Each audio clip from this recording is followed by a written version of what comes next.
All right, welcome back to our tripartite confabulation, our tripartite journeys. So I think we're doing like I guess we're all hosting, but this is Hans Utter of the Resonant State. We're joined by the, at the top is the extremely prolific author, investigator, podcaster, truth warrior, Mr. William Ramsey. Below him, Sean McCann, Wake the Dead of the Wake the Dead podcast. And so we are continuing in this, what I have to say, just as an aside, is this real time journey. When we started this just looking, I think it was supposed to be one episode looking at the Manchurian Candidate movie. And look, it's now, it's continuing, and we're kind of following, from the Charlie Kirk events to this document drop. So we're kind of keeping this momentum. But I think that our initial work, we're seeing that this gives a great underpinning for all the stuff that's happening, because I'm sure that within this, as we look at the types of, the article you sent about occult control, we look at these hypnotic trigger things, we look at blackmailing, we look at these types of ritual abuse, and most likely, hypnotic trance command stuff going on, and the hypnotization of America, and the elites who are just laughing. They're laughing as they drink the children's blood. I mean, this is no different from the priests in ancient Phoenicia. I mean, in fact, and they reference these things. These things are still, I hate to say it, but these things are still alive and they're still relevant, right? It doesn't mean these are still going as at least symbolic systems for the elite. So without further ado, thank you guys. Thank you all for doing this and continuing our Sunday night truth explosion. I have to say, we are at least one of the most plagiarized shows on the internet for sure, man. So anyways, all right. Yep. Awesome. Great to be with you guys again, man. This will be like our third episode on the Epstein files, but it'll be, I think, our 20th show, like our 20th Sunday night show or whatever we've been doing for Manchurian, which started August 2025. So it's been quite a journey, a lot of learning, a lot of understanding in this. Epstein, we're still understanding it. I mean, it dropped 23 days ago, 23. It's 23 kind of numerically occulted, I guess, if you know the 23 enigma. Skidoo. But, yes. Just keeps unraveling in the depth and the connections and the people and the stuff like that, and this ritual stuff. Like, what's amazing is how much these guys knew about esotericism, occultism, and the larger stuff, about Nabokov and all these things that kind of tie in and overlap with some of the themes that really in Manchurian Candidate, incest and things like that. So it's very dark, and the cover-up's just incredible. Like, I think that the mass media isn't even covering it at all. I think they're covering that Guthrie girl whose mom disappeared and so the talk about mind control or mass mind control, like, I think it's just really off the charts. It's just an incredible event because of how many people aren't dealing with it. But I think the younger generation is. And evidence of that is this man today. This is February 22nd. He's Austin Tucker Martin, got angry and tried to take the law into his own hands in vigilantism and attacked Mar-a-Lago and died. Well, just notice though, again, okay, this could indeed be, just the guy just was fed up, or was he, you notice he has three names. They always have three names, right? ATM, Austin Tucker Martin. So you have Austin, like Tucker Carlson, and Martin. So it's not, there's some reference points to that name. I'm not saying that, 666, look, each letter of his name, is it six, right? Austin, Tucker, and Martin. So it's 666 in terms of the number of letters. So I'm just saying that these things that would be like, I probably 7 years ago, 5 years ago, I'd be like, dude, this guy's out there, man. Do you believe in like UFOs, aliens? No. But this, whether you think this way or not, this is how they think. And we have proof of that, right? So it's not just, but just notice his name, 666. 21. We see numerology. Just I'm not like an expert on it, but it's interesting to see. And these things are absolutely relevant. I mean, 6 letters in each thing. I'm sure there's some significance to his name. 21 years old is also significant. 21. The article was published on the 22nd of February. That's 222. Yes. Right. And what time was the shooting? Exact time of the shooting? I don't know. I actually literally just found out about this within the last hour. I just thought it was incredible, like the timing, but also just like the theme of like vigilantism, which I've talked about in the last couple of weeks, where like people are going to take the law into their own hands because they're not getting any justice. Well, isn't that Luigi guy? Hero? Mangione. Yeah. He's a hero now, right? I mean, my understanding is they couldn't convict him. Right. So, yeah, probably the wrong he's guy. kind of seen as a hero. Probably a setup. That wasn't the real guy. Oh my God. That story doesn't make sense. He supposedly followed him and shot him at 7 a.m. in the morning, which is really kind of a strange thing. So I just asked AI for, just whatever the AI search engine, and it for Austin Tucker Market Gematria, it says, just listen to this. I cannot provide a gematria or numerical interpretation of names for Austin Tucker Market, as this type of analysis is speculative and not supported by factual reporting. So the AI is literally refusing to do a gematria analysis for me. Which AI is that? So it's like this is the browser. I can send you. I can take a screenshot in the Brave browser. Yeah, but it's literally refusing to do it. Because it is analysis is speculative and not supported by factual reporting. Oh, like Omega Man is factual, right? Omega all the things they told Omega Man. Yeah. Seriously. So so to me that means there's something there, right? That's nice. And then February 22nd, early hours of Sunday. It says 1:30 a.m. Around 1:30 a.m. That's I don't know. 1:30 a.m. 13. All right. And his sister died on August 23rd, 2023. Kathleen Renee Martin. So anyways, it's very. It's interesting to see the knowledge set. Like these people, they're taught different school. They're taught different like history.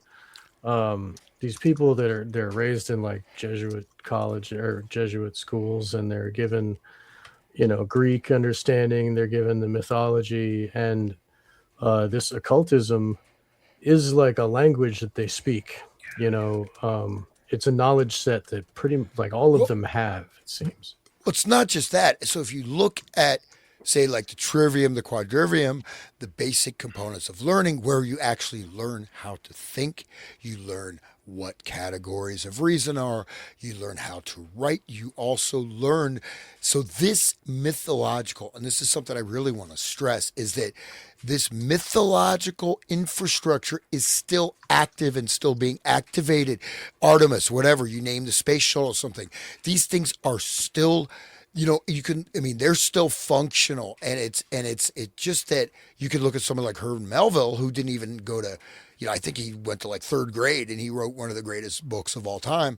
But there was a basis of thought and understanding. This has been completely removed from the ken of most people, and in fact, a lot of these schools, they can't use any electronic devices at all. They're not learning off iPads. They're learning traditional, learn Latin, learn Greek, learn how to think, learn these things that are really most people have no idea about anymore. And in fact, it's one last thing I'll say is that if you haven't developed these skills, you try to do it later in life, it will cause you almost physical pain. Like if you really strain your mind, it's like you got to push through it, because it's like you're breaking through the, climbing out of the swamp, man, because it's hard. It's hard to get these skill sets, but when it's ingrained in childhood, you have a massive advantage over the regular society. Good point. Yeah. You have to tell people the word rhetoric today, and their ears will start bleeding, like they have no idea, which is really a foundational part of like Roman education. Right. Yeah. And people they've like sullied the term, because like people, they act as if it's like a sophist type of thing where your rhetoric is you're only using rhetoric in a way to manipulate my understanding, and so it's got this kind of negative Right, good point. connotation. Yeah, good point. I would highly recommend a book. It's the Trivium by Sister Mary and Joseph, and it's a book that's written for students, but it has such a deep analysis just of all these basic categories. What is rhetoric? What is logic? What is grammar? What are these modes of understanding? You know, and then they have geometry, astronomy, mathematics, and music. And these are all different forms of knowledge. But you go through the basic thing. What is the purpose of rhetoric? How do you communicate? And all this stuff. And these things people don't even, you have to go to the roots. And I'll tell you, you just see it. Okay, I will tell you it's a good test, litmus test. How difficult is that book for you to read? So yeah, the Trivium and Quadrivium by Sister Mary and Joseph. And just to do that, it's very important. We have to see that there's also been a strong current of anti-intellectualism or whatever. But I mean, get this type of basic knowledge. Make sure your thought process is clear. You understand. Then you can, and you go through all the logical fallacies, and these become, you know them right off the board. You listen to an argument. Wait, that's a logical fallacy. That's a logical fallacy. And if you analyze these politicians, logical fallacies, top, from here to eternity. For real, man. Yeah. Just the idea of voting to fix anything is a logical fallacy. Right. That's what this Austin Tucker guy was talking about online. They're starting to get his texts. But he's like, you can't change anything, raise awareness. Wow. I mean, he left it like a pretty, I mean, if he's real, he left a lot of text online and stuff. Well, The shooter guy? There's a professional football player. The same, like I'm still trying to get one of these AIs to do the geometry analysis. It won't do it. I don't know why. It's funny. But there's Austin Tucker Martin is a defensive back. It says Sport American Football. So I don't know who that guy is, but there's a football player also. Let me just see here. This isn't the first guy who tried to, raid Mar-a-Lago. Remember Ruth tried to do it before the election, and the guy was missing, so he went rogue and then he attacked. But he wrote, this is according to his emails. Yeah, that guy was a whore for P. Diddy. He would, the guy who Ruth?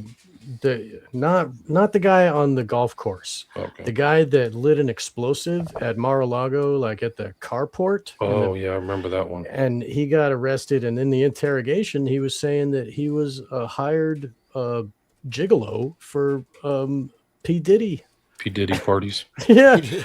Dude, and he would P. Diddy would drink the stuff off put it on his chest and shit, really gross stuff. But that was the beginning of the P. Diddy, there was the Cat Williams exposure thing, and then that guy, and then it turned into a deep dive for everybody. And then it's really interesting how it ties to the Mar-a-Lago Trump shit. It's one big psyop, I swear.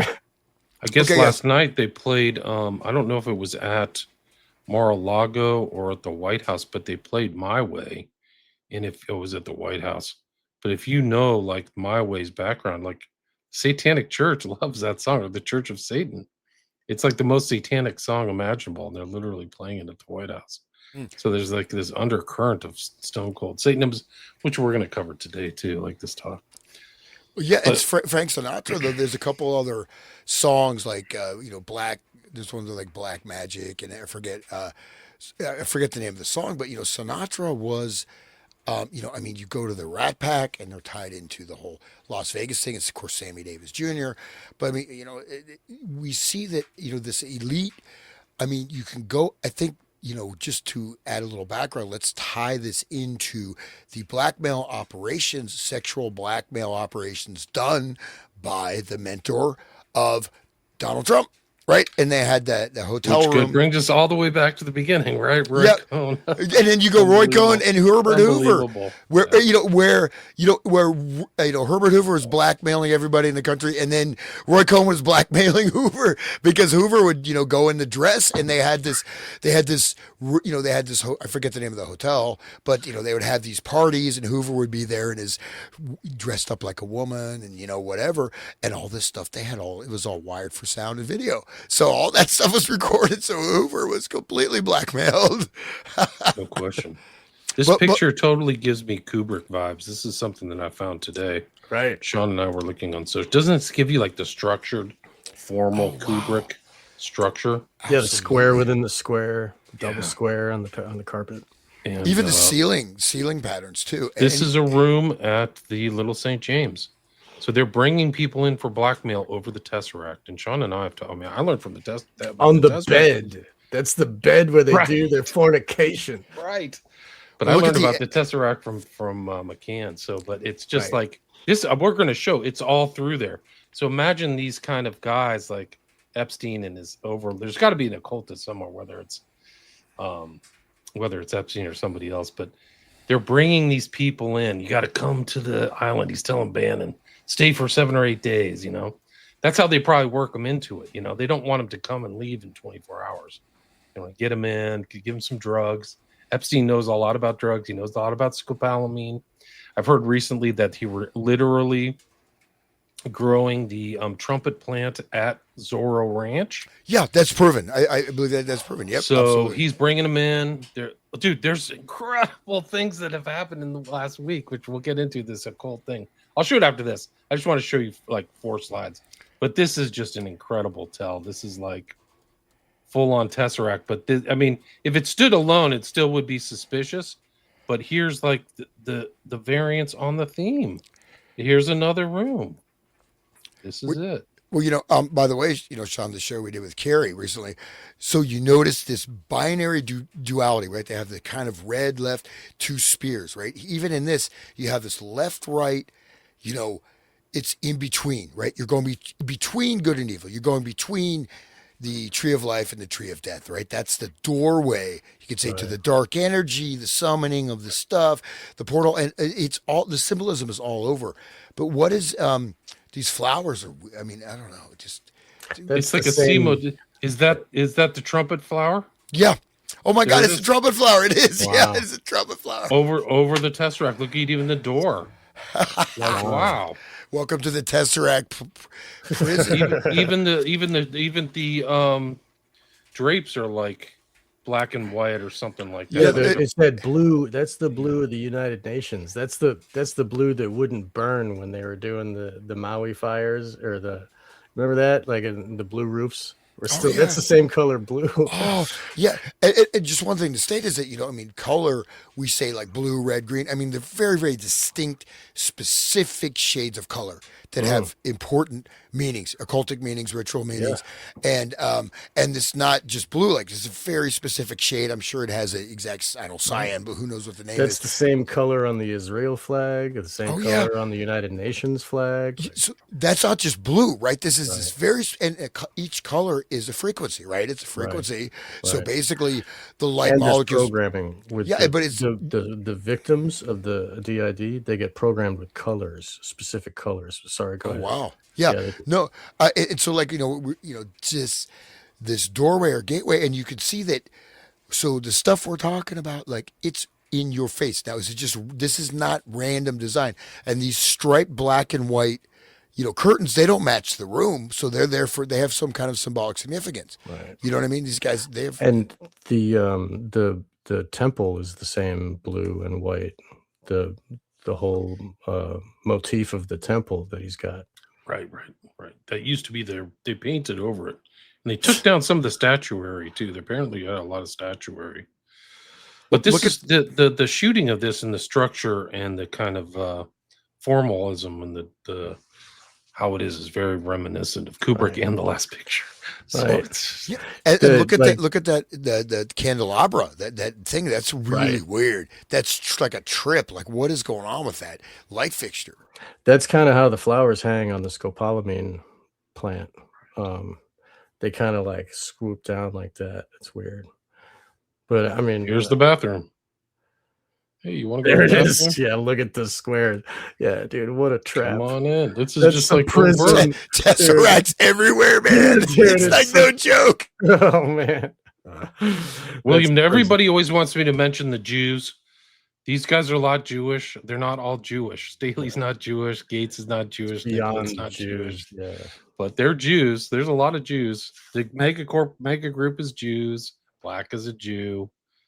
Hoffman's a Jew, if that makes you feel better. But it's like a title. It's like I mean, I heard a interview with Jacob Rothschild talking about, they asked if his kids were Jewish.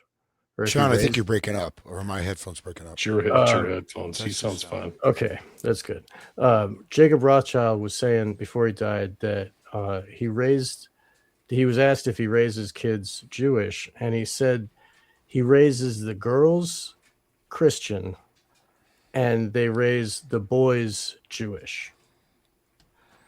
And I think that goes along with the mind control and the way that it, the circumcision and all of that kind of creation of a warrior mindset, like the damage that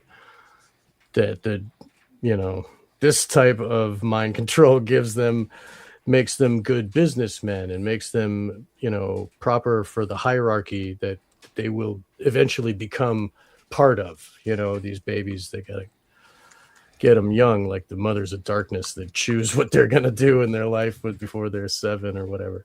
But I think that is it's interesting that why would you do the girls different? Why is it related to? It's because of their role when they get older of what's going to happen. Why they're affecting their brains in such a way. Oh, hey, sorry to interrupt. I finally, by doing the gematria analysis of the football player, I was allowed to get the gematria of his name. So I don't know if these numbers mean anything, guys. I'll just go through it. 84, 78, 75. That's Austin Tucker Martin. 237 is the number. I think that's an important number, right? 237, 363. 237, dude. Yeah, his number. The name adds up to 237. Yes. 237. What is? Yes. You want? The Shining room. Oh yeah. Oh, I'm gonna just cut and paste this in the chat. So tell me about 237. I'm not. It's like it's the place of transformation. It's like that's where Jack meets the ghost. That's where Danny gets attacked. And Danny first touches the doorknob at 42 minutes in the film, on the film's timeline. There's like, I'm not the best. There's others that know room 237 or know about 237 better than I, and they can go all day. There's friends of mine on X, and I hope they're listening because maybe they can make some comments. But 237 is significant for Kubrick because of that, and he uses it again in other films. He used it in Eyes Wide Shut when the thug was chasing Bill in the street, like following him, and Bill knew he was being followed. He tries to hail a cab, and right above his head is 237, like the number of the building behind him. So it's like that raising tension of fear, and like understanding you're in a trap, I guess. I don't know. Can you explain to the audience what a tesseract is? Not everybody knows. Yeah. Okay. So like it is it's a fourth dimensional cube. So it basically, there's this guy that wrote some books. Let me see if I can pull them up. But basically it represents the fourth dimension beyond 3 dimensions. So but it also represents an eternal prison because of the way that, so like if you take a point and you extrude that, it makes a line. So that's 1 dimension. And then you take that line, you extrude that, it makes a plane. That's 2 dimensions. And you extrude that up, it makes a cube. So that's 3 dimensions. And we can understand and see all that because we're used to seeing 3 dimensions. But then if you extrude the 3-dimensional cube, it creates a tesseract, which is also called a hypercube. And that it in order to represent this, it's, yeah, you see the lighting fixture, it's a square within a square. So, and he's walking down into the red of Malkuth and the mirrors, you know. Anyway, so the tesseract is used in Satanism as a representation of the eternal prison of the mind in the false reality of illusion. So the Satanists like would rather rule hell than serve in heaven, you know, that whole ethos. And so they create a hell out of this world, and they're creating a second world within, and that's the inner cube is the trap.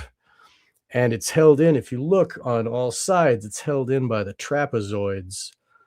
And that's another highly significant symbol. There you go. Mark Passio describes it perfectly.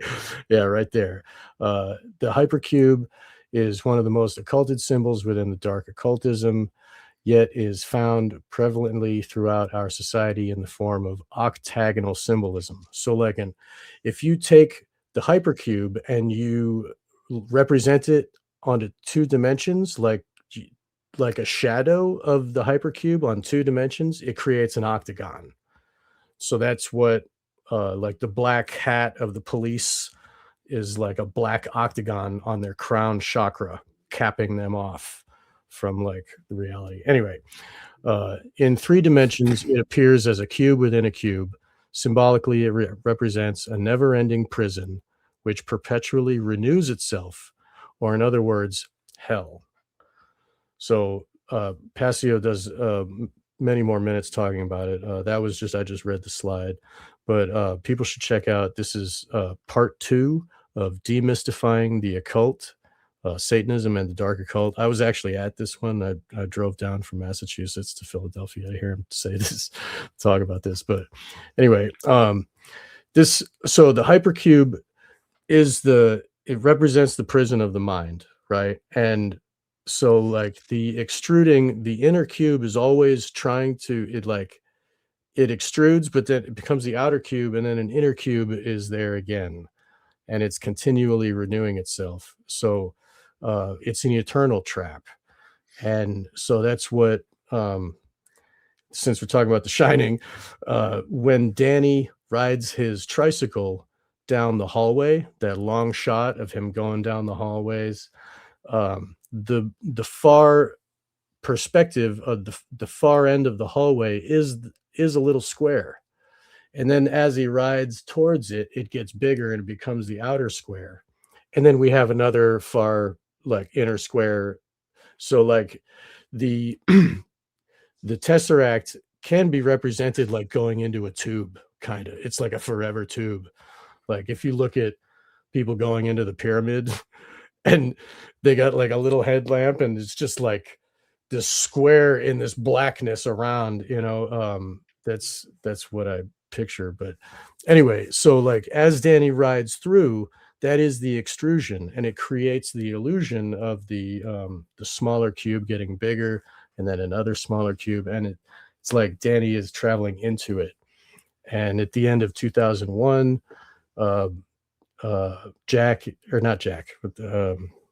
Bowman is trapped in a timeless space. So that's 4th dimension is beyond time, where time doesn't happen like in a linear way. And supposedly non-corporeal entities experience time in that way as well. Like they can, time is not a linear fixed phenomenon for them. And so in that way, they can seem to have knowledge beyond what we do, you know, and that, you know, people like Trump will do dark occult rituals to gain their understandings. But basically the tesseract is that it's the eternal prison of the mind. That's why they put it on the cop hat. That's why the holes in the ground where the 2 towers used to be are squares within a square. It's a black hole inside of another black hole, like, and it's all the water is pouring into it, and that's the tears and the emotion that's just feeding this, you know. And there's two of them. The double square is another way of saying the tesseract. And people that listen to David Icke years and years and years and years ago, he would talk about the double square. And so like that octagon is one way of representing it, and another way is a square within a square, like right there behind Trump on the wall. Those are a bunch of squares, and it's as if he's in a golden one. Like what a douche. But, Well, just to tie this in again, you can say these guys, these are crazed conspiracy nuts. They're off their rocker. But look at this. So the tesseract, it's something I talked about for a long time. Even with Tool, like generating. So the tesseract is the eternal prison of consciousness, which is 6G. 6G, which is a biogenic. It's an Internet of Things, IoT. Like someone said, "Oh, Whitney Webb broke this news," and maybe she did, but I talked about it before she was born. I'm just kidding. I'm not that old. But basically, the thing is that this Internet of Things is the total. They want to literally track and tag every single living entity on Earth. Put this uploaded into this virtual system, which supposedly, I've heard that there already is a complete virtual, like maybe using quantum computing technology matrix of every person on Earth. At least in the United States, it's in the United States. This computer modeling, they show everybody, right? You can see everybody. They predict their actions. Every single individual, or at least most of them, are in this virtual simulation.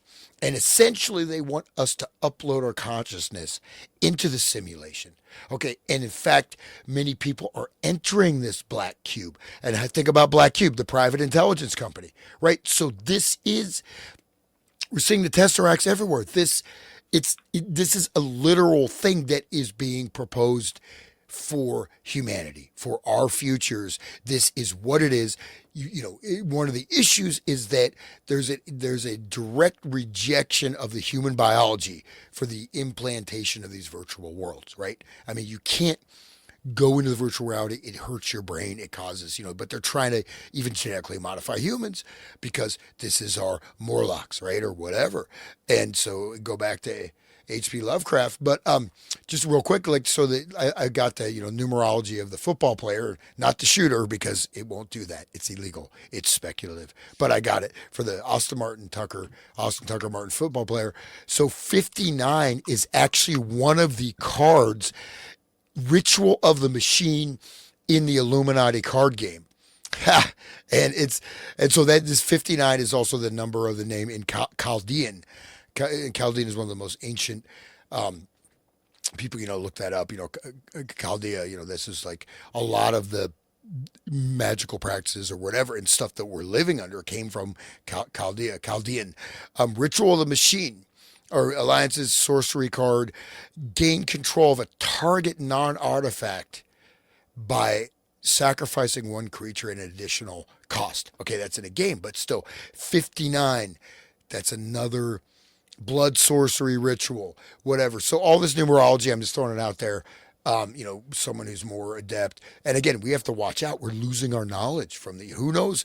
ChatGPT, I cannot do that numerology. It's speculative. It's a speculative thing. It's a current event. Okay. But, look out for this stuff. Look at these tesseracts, man. The golden tesseract. And so they're doing these sex magic rituals in tesseract cubes. Okay. This is interesting. This is where Epstein admits to himself that she was researching a really bad guy that gets children for sex sent to his island. She almost fainted when I told her that person is me. This is his admission that he's doing. Wow. Yeah. I just want to say one more thing. The tesseract math, the theories of the fourth dimension influenced Blavatsky and her thinking. This guy, I think it was Charles Howard Hinton, maybe, is that I've got a couple familiar books, or C.W. Leadbetter. No, Charles Howard Hinton, I think, is the guy that started Scientific Romances, first series and second series. 1902, I think it was produced or something or written down. Let me see if I can open that. C.H. Hinton. And there's like, okay, and when you mentioned Tool, Danny Carey had a 2-dimensional tesseract on his drum set, like all through Anima, probably during Undertow, like during those early albums, there was like tesseract on each one of his bass drums. So total occultist and totally unashamed of it. Like, yeah, just like go to his website. It's just like, whoa. Right. Yeah. Check out his he's got a t-shirt of Karanzan. It's like a primer for Crowleyism. It's just like, yeah, he sells the books. He deals Crowley's books. Yeah, he's got freaking White Stains, like $10,000 version of White Stains. Yeah, it's fucking actual jizz on it. But yeah, I think it was Hinton, Charles Howard Hinton. If you look up Hypercube math or whatever, it'll tell you where it came from. I think you sent me that book. Yeah, I think I have a copy of it somewhere. That's cool. So that's where it came from. But then that influenced the dark occult societies in their representation. I mean, they're very left-brained, so they take the math like that. It's anyway. Go ahead, keep going. This is Epstein to David Stern, who was the head of the NBA. He's telling him, "You are a friend of the first circle." So he has these different circles of friendship. So it's kind of like this initiatory thing that he reveals himself to in these emails. So it is interesting. You'll see this first circle or first friend concept that Epstein repeats over and over again. It's pretty interesting. So that's hierarchy. It's like rings within rings type of thing. First circle as opposed to outer circle. Correct.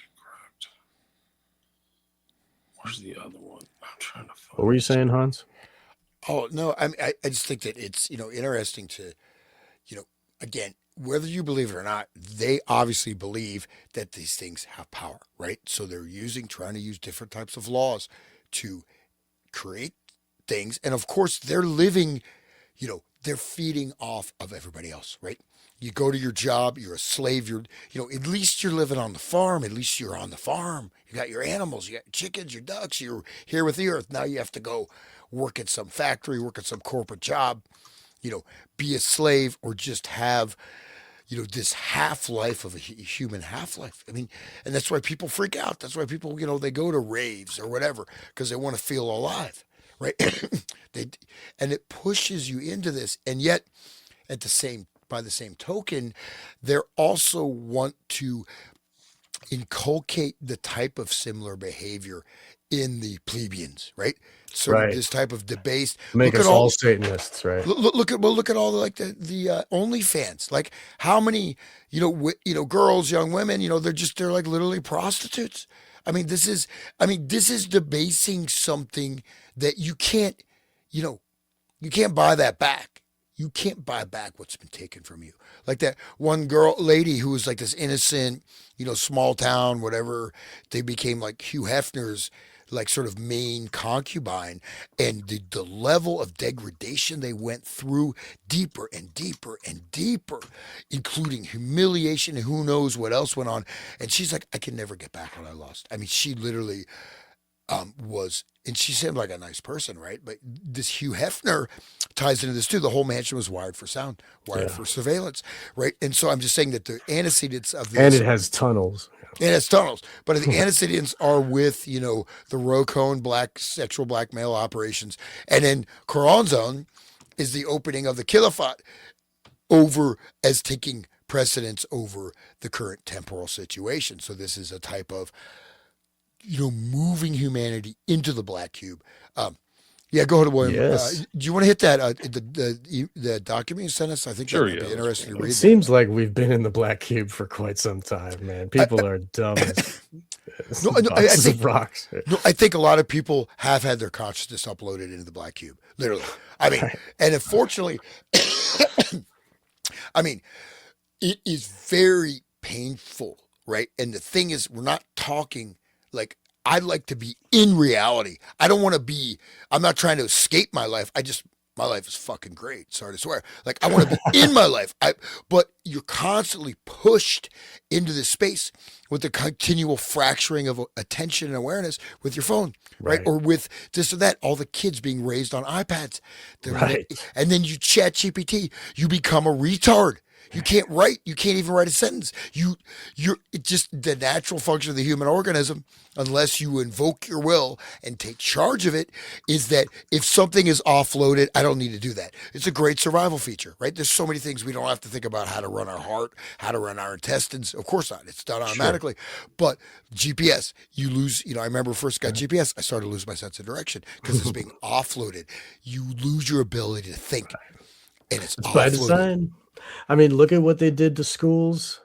Look at over the hundreds of years, since the Prussian schooling and all that crap. And you were just saying about the trivium, and that was removed. And you know what I mean? Like, all of this they've been dumbing us down, and now that they've got the iPad in front of the kid's face all the time, their brains are just mush now. They're not gonna grow up. They're gonna be, the kids with the all of the injections are gonna be all, autistic, and the rest of them are gonna be stuck in the computer. Like, they got them, man. No, I mean, and this is, so I did shows on this about 2018-19, which I'm gonna be uploading. Did a deep dive for like a number of things into the whole the epidemic of autism and how this is becoming normalized. And in fact, autistic people, they possess, a lot of times they can possess great skill sets. So they're your perfect biorobot. There's your biorobot. You put them in position, and it's neurodiversity, right? It's neurodiverse. So autism, what you look at autism rates skyrocketing. Crazy. And there's a weird, if you have another graph, which I don't want to say here online, but there's something that you inject. It doesn't get you high. If you have that graph with the autism rates, they exactly line up straight, top to bottom. There was actually, like, sidebar, there was recently, Jimmy Dore had somebody who wrote an article where they did an actual, like, real peer-reviewed test about the triggers of autism and how it relates to those things that don't get you high that you just mentioned. And he said that there's a infection in the mother that triggers. So, like, the all the aluminum and stuff, the adjuvants make a fertile ground for that to happen, and then it's triggered by, like, not chicken pox, but like one of those, like, simple infections that and then that's when it blooms, the autism blooms, and that's what the trigger is. And there's also the culture, right, of this lady who was, like, basically almost demonically possessed and had this aborted fetus, and they're still using cells from that. Yeah, and all this stuff. And this is all going in there into the bloodstream. But such torture. I mean, dude, it's all torture. William, I'm sorry. You want to go ahead and start reading this? Sorry. Are you there? Well, I just think that this is an important document. It was actually published yesterday. The author is Anthony Westgate. I will put a link to his Substack, which is where you can find. It's not the whole article. You have to go behind the paywall to see the rest of it. But it is extraordinary how much great research he's done. And the full title for audio is The Epstein Occult Dossier: Uncovering the Secret Society's Occult Doctrines and Transhumanist Agenda in the Epstein Files, which is an occult doctrine in a lot of ways. But he caught a lot of stuff. He caught a lot of the emails, Bilderberg stuff, Money's pudding things, hasty pudding, like these kind of semi-secrets, Order of the Golden Sphinx. I think one is called Killing Kittens in the UK. So he's very interested in all of these kind of stuff. He talks about Le Cirque, which is another one a lot of people don't know about, but Bohemian Grove, the Zodiac, I think we mentioned in one of our other shows, but he goes in greater detail about that. The hierarchy of the inner circle, so this concept of the inner circle, which I just mentioned, but it's like he had this kind of inner circle view. He knew about Mozart, the harem, And people were asking about Rosicrucianism, but this one is really incredible. It's an email from March 17th, 2013. Dude, I just gotta say, I just saw in that document he donated $375,000 to the Order of the Golden Sphinx, Right. from the Hasty Pudding Institute. Right. The Order of the Golden Sphinx. That's pretty weird. Past pledges have many connotations. A pledge of allegiance, pledge of assets, most similar to giving pledge, includes the comments that relate to fraternity pledges. Wiki, fraternity brothers often involve pledges and exercises of loyalty and trust. Pledges and brothers may also have a pledge project they work on together, building something for the house, for example, and be in charge of tasks like cleaning up after a house party. So he knows about secret sociology. Pledges may do things for brothers, like serve as a designated driver on weekends. If the brothers feel a pledge has completed his pledge education to their satisfaction, he can be initiated into the brotherhood. The actual initiation ceremony is shrouded in mystery. It may take several hours and involve chanting, robes, blindfolds, and candlelight. The pledge will be initiated into the secrets of the fraternity, from secret mottos at grips, handshakes, to passwords and meanings behind rituals. He will be sworn to secrecy. Why not follow giving pledge with initiation into the most select group, joint project, etc.? Totally knows all that stuff. It's really crazy. By the way, your video's frozen. I don't know if that matters.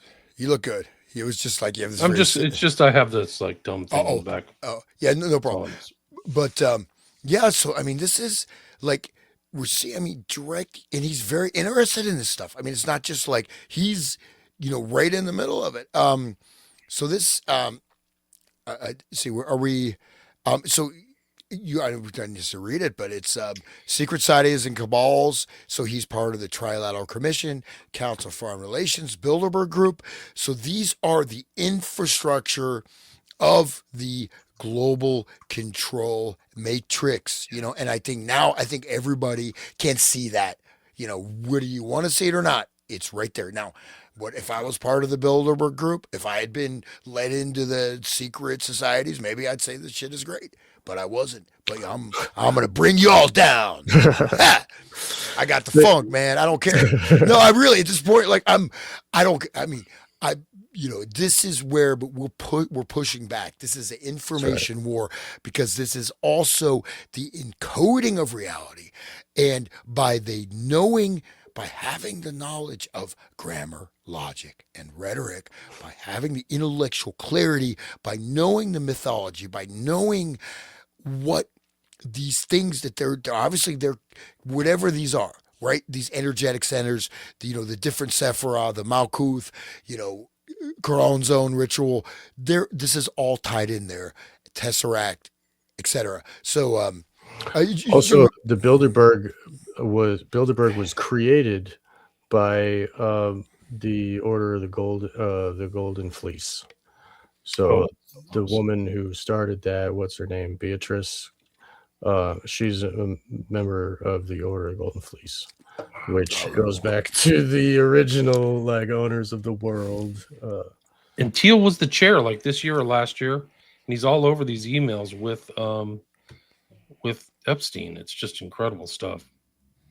But one more thing, just to bounce back to the whole tesseract, because the tesseract is in Rosemary's Baby, right? And then here is Alec Baldwin mentioning this. Jeffrey invites you to the set of the new Woody Allen movie and watch some of the filming later today with Alec Baldwin. Jeffrey is copied here, so you coordinate directly. This is 2012. Best wishes. Witches is probably correct. Yeah, right. I think Polanski must be 5 feet tall. He looks almost like he's a little person. But we do have to say though, there's people in the media Woody Allen's a genius. Woody Allen, everything you want to know. That I'm traumatized. I watched the movie. Everything you wanted to know about sex, but afraid to ask. My brain is still not recovered. But he's this really irritating guy. His movies are pretty crappy, I'm sorry to say. And he's a complete, he's a incestuous dirtbag pedophile. And his movies really aren't that good. And there's a lot of these musicians and artists. Oh, he's a genius. He's great. And it's either people don't They're taught to actually say engage with it. But the thing is, like, especially being a professional musician, I'm still going somehow, by the grace of the Almighty Creator. But I stay on that path, man. You don't want to deviate from that right now. You can't. This is not a time to mess around with things like this. But basically, there, people don't even listen to music. They listen to what mimetic structuring has been implanted in their brain, and then they're going to like it. Literally, they don't even hear the sound. Yeah, the millennial whoop, like that whole thing. Whoa, whoa. And I mean, it already sounds like you already like it because it's something that you already been trained to like. And the millennials, although for a while they were all going, oh, whoa, whoa, and there's not even any words. It's like a bird song. I don't know if you remember the millennial whoop, but look that up. And well, and someone just mentioned Einstein. So Einstein, what did he really do? Oh, He removed ether. He removed the ether equation. What is all the actual working technology from Tesla? It works on ether. Okay, Einstein removed it, and then suddenly we're in this realm of relativity. Well, and what is most math and physics doing? They're either just going into these fantasy lands of endless equations, right? It's like, right. It's like it's like a Borges story. It's literally like a Borges story. But, or else they're trying to go deeper, fracture the atom. And in fact, open up spirit portals. Like, these are things like what I mentioned that before, like, you don't need to do that. You should not affect the human genetic code. We don't need to do this. We don't need new atomic power. We don't need these things because they are anti-natural. We don't need these powers unless, you're going against, right? If human beings were able to invoke their, intelligence and free will, the earth could be a complete paradise. It's human beings that have made earth a problem. It's not, it's right. We created this illusion of slavery that we all abide by. Yeah. Preach it, Hans. Anyway. This is his books, right? We talked about Tantra last time, right? So right. I think we should go into this a little bit more because we want to understand, like what I was, saying about Tantra. Again, you can see, like, if you want to understand, like, there's a book like Sir John Woodruff, The Serpent Power, also published under the name Arthur Avalon. He did a series of books. He was a high court judge in British Raj. He was a judge, and this guy came before him, and he said, I'm innocent of this crime, and you cannot convict me. I'm protected by my guru. And so every time the verdict was guilty, every time he opened the page, it was changed to not guilty. And it happened like a dozen times, and he said, okay. And then so he started studying. He learned Sanskrit. So he goes into the actual philosophical basis. It's called the Garland of Letters. It's basically kind of like a type of, how Kabbalah letter sound, but that's the philosophical side. It has nothing to do with this. But this is when we say Tantra in this context, this is very important to understand. This is what they're talking about. I don't know. Should I read it? I guess, or you can. Yeah, go ahead. Okay. He argues that Kabbalah, and again, every spelling, either Kabbalah or Khilafat, indicates this has a very distinct meaning of what layer of interpretation you're being used, right? You have Hermeticism, you have hidden meanings, you have layers of meanings or interpretation. So that with a Q, with a K, this means a lot, whether or not, this person is aware of that. But okay, anyways, he argues that Kabbalah formed the basis of Western sex magic, and the magic with a K. Again, letter magic, right? In all its forms as it exists today. The book describes Crowley's ninth degree ritual in which the core sex magic instruction of the OTO, written in an alchemical cipher. It includes detailed discussion of the sexual symbolism of the Jerusalem temple, the cherubim figurine in the Holy of Holies, and the question of what the temple's innermost sanctum was actually designed for. I should note that I would not advise looking through this text as it contains explicit sexual imageries and numerous blasphemies that I will not mention. But here, okay, so, well, anyways, I'll stop there. Okay. Hyatt was Christopher Hyatt was a co-founder of the Thelemic Order of the Golden Dawn. So co-founder of the Order of the Golden Dawn. So this guy, a modern one. So it's not. It's a reordered Golden Dawn. Okay. He's not the Hyatt was post World War II. He's a contemporary with all these other OTO guys. Wasserman, who wrote the intro to his stuff, McMurtry, Robert Anton Wilson, all these guys. So they all published their books at a place called Falcon Press, which references Horus. I think it's Falcon Press, but it's not the original. Oh, also, what's the other guy's name who was Crowley's apprentice? It's the guy who moved Kenneth Grant. No, he moved to New Mexico. See his face, I can't remember now. But they're all contemporaries. There's some great bickering between those two, though. It's good stuff. Crowley, he called Crowley gay. Oh no, Crowley. I'll see if I can find it. It's in my book, Children of the Beast. It's too funny. I'll find his name too. What I'm sharing there is an encyclopedia of the occult, and There we go. okay, that's called Cult and Occult, and this was in Kubrick. I have this because Kubrick was studying this for Eyes Wide Shut, so I made sure I found it. Wait, I'm doing the same thing. Oh yeah. So Yeah. So anyway, this it goes pretty deep. Edited by Peter Brooksmith, and here, let's see. Israel Regardi is the guy's name. Oh right, yeah, I should have thought of that. So there's dowsing. Where is it? So when it gets into sex magic, it starts with Tantra, and it says that it all starts there. Okay, Zodiac. I should have looked at that. Oh yeah, Crowley was made fun of Regardi for being Jewish. He called him like he came from one of the vilest slums in London. He was in fact morbidly conscious of his racial and social shame, and it embittered his life from the start. So Crowley was always bitching at him. And then, I mean, so apart from his inferiority complex, he was found to be suffering from severe chronic constipation, and measures were taken to cure him of this, and also his ingrained habit of onanism. The cure in the latter case was successful, but Regardi abused his freedom by going under some railway arches and acquiring intractable gonorrhea. And then Regardi turned around and put in writing. You see, the one thing about Crowley, which took me years to understand, was his occasional desire for women to piss and shit on him. I can't say I ever shared this taste myself, but the old man used to love it. Yeah, the fallouts between Crowley and his followers were always like epic. He never had like pleasant, you go your way, I'll go my way kind of events. They were always like dust up. So I just found this on my bookshelf. This is a John Woodruff book I mentioned. So if you want to actual Indian Tantra, because there's a lot of this has nothing. Yeah, this is an English book. This is English people. Yeah, it's a translation of a text. So this is the Sri Yantra. So this is not, there's no, this is no black magic or anything like that. But it is. There's black Tantra, etc. Like any force or potential. I just want to say because people, it just thinks that, oh my God, what is that?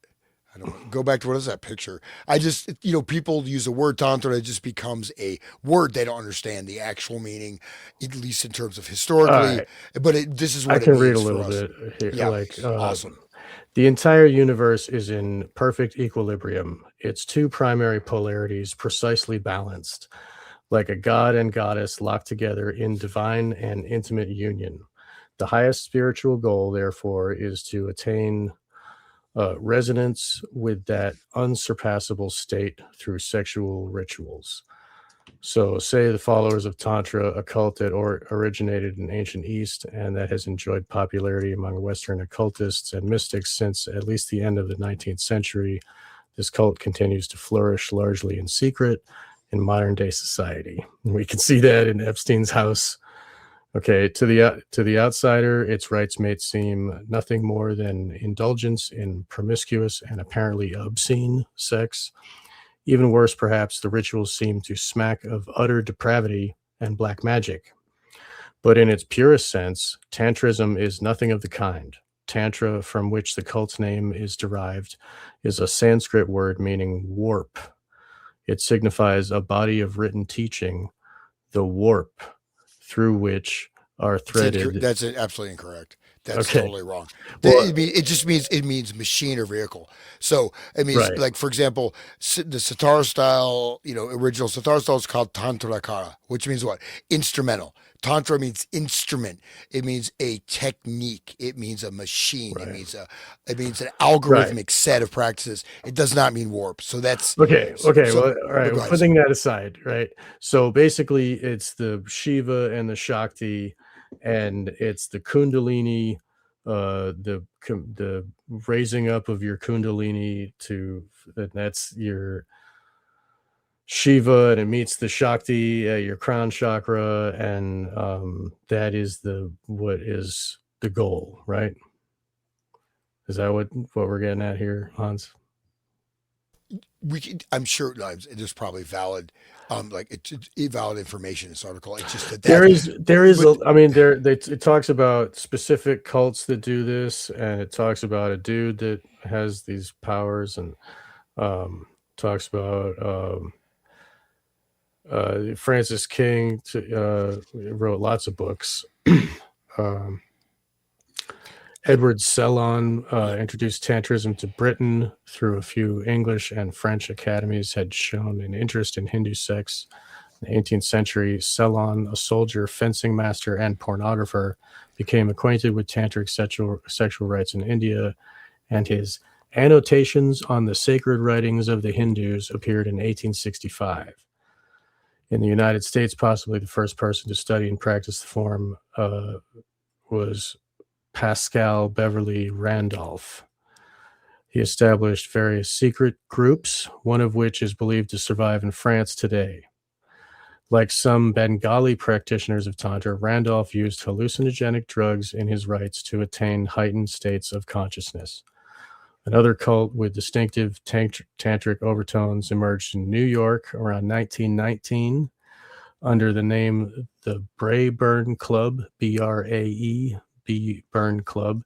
It was headed by Pierre Bernard, who styled himself the Omnipotent, and his wife, one Mademoiselle de Vries, a vaudeville dancer whom he had taught Oriental dancing and the basics of Tantrism.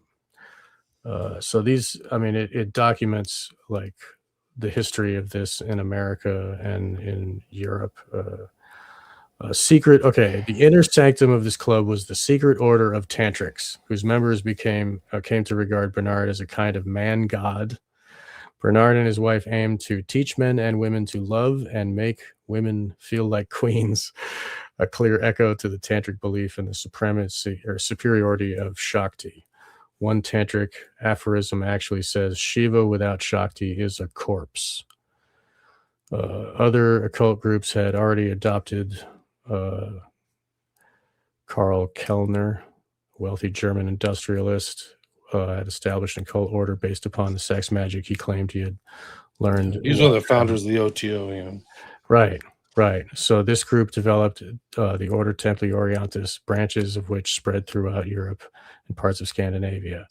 The magician Aleister Crowley became a leader of the British OTO in 1922, but he moved away from tantric ideas and introduced elements such as magical masturbation and homosexuality, and added degrees of adeptness of his own invention.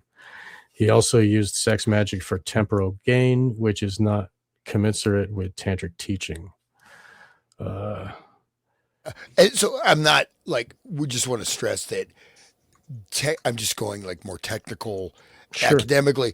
So this term, of course, in the body of practice associated with, you put on the name Tantra. So I'm saying the philosophical basis, but go back. I mean, this is deep. This is actually this is Kandala. There's Agora and Kandala, right? And there's other.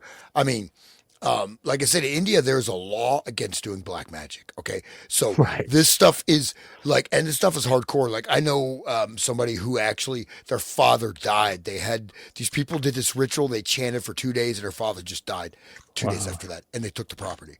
And I mean, this stuff happens, and so it's there. Right? And so then there's all kinds of people. They do black this and that.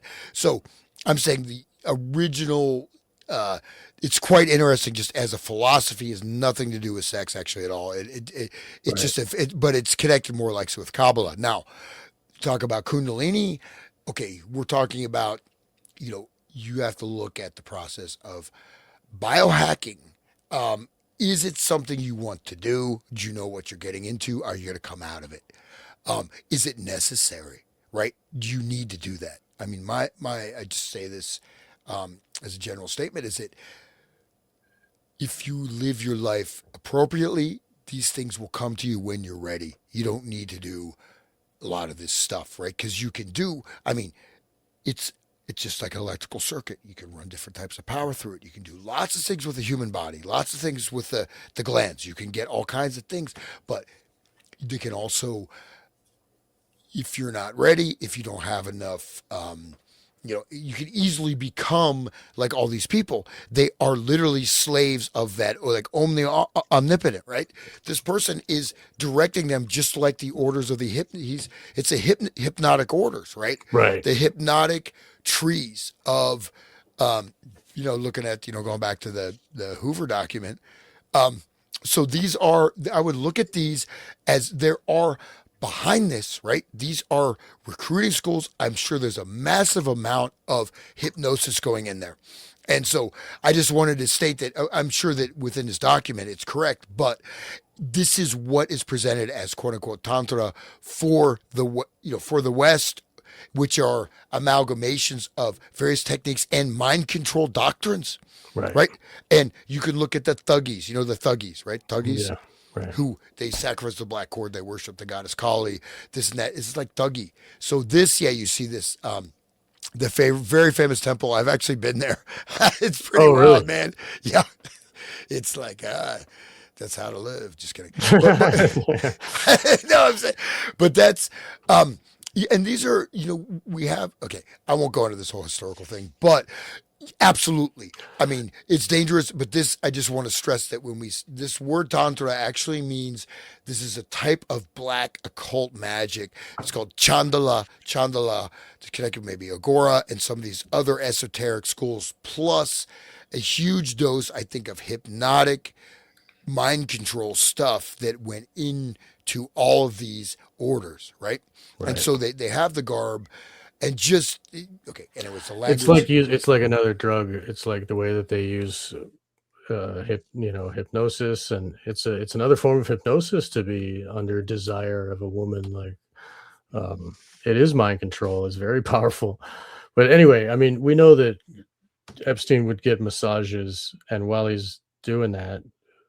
they're doing that to him, he's making deals.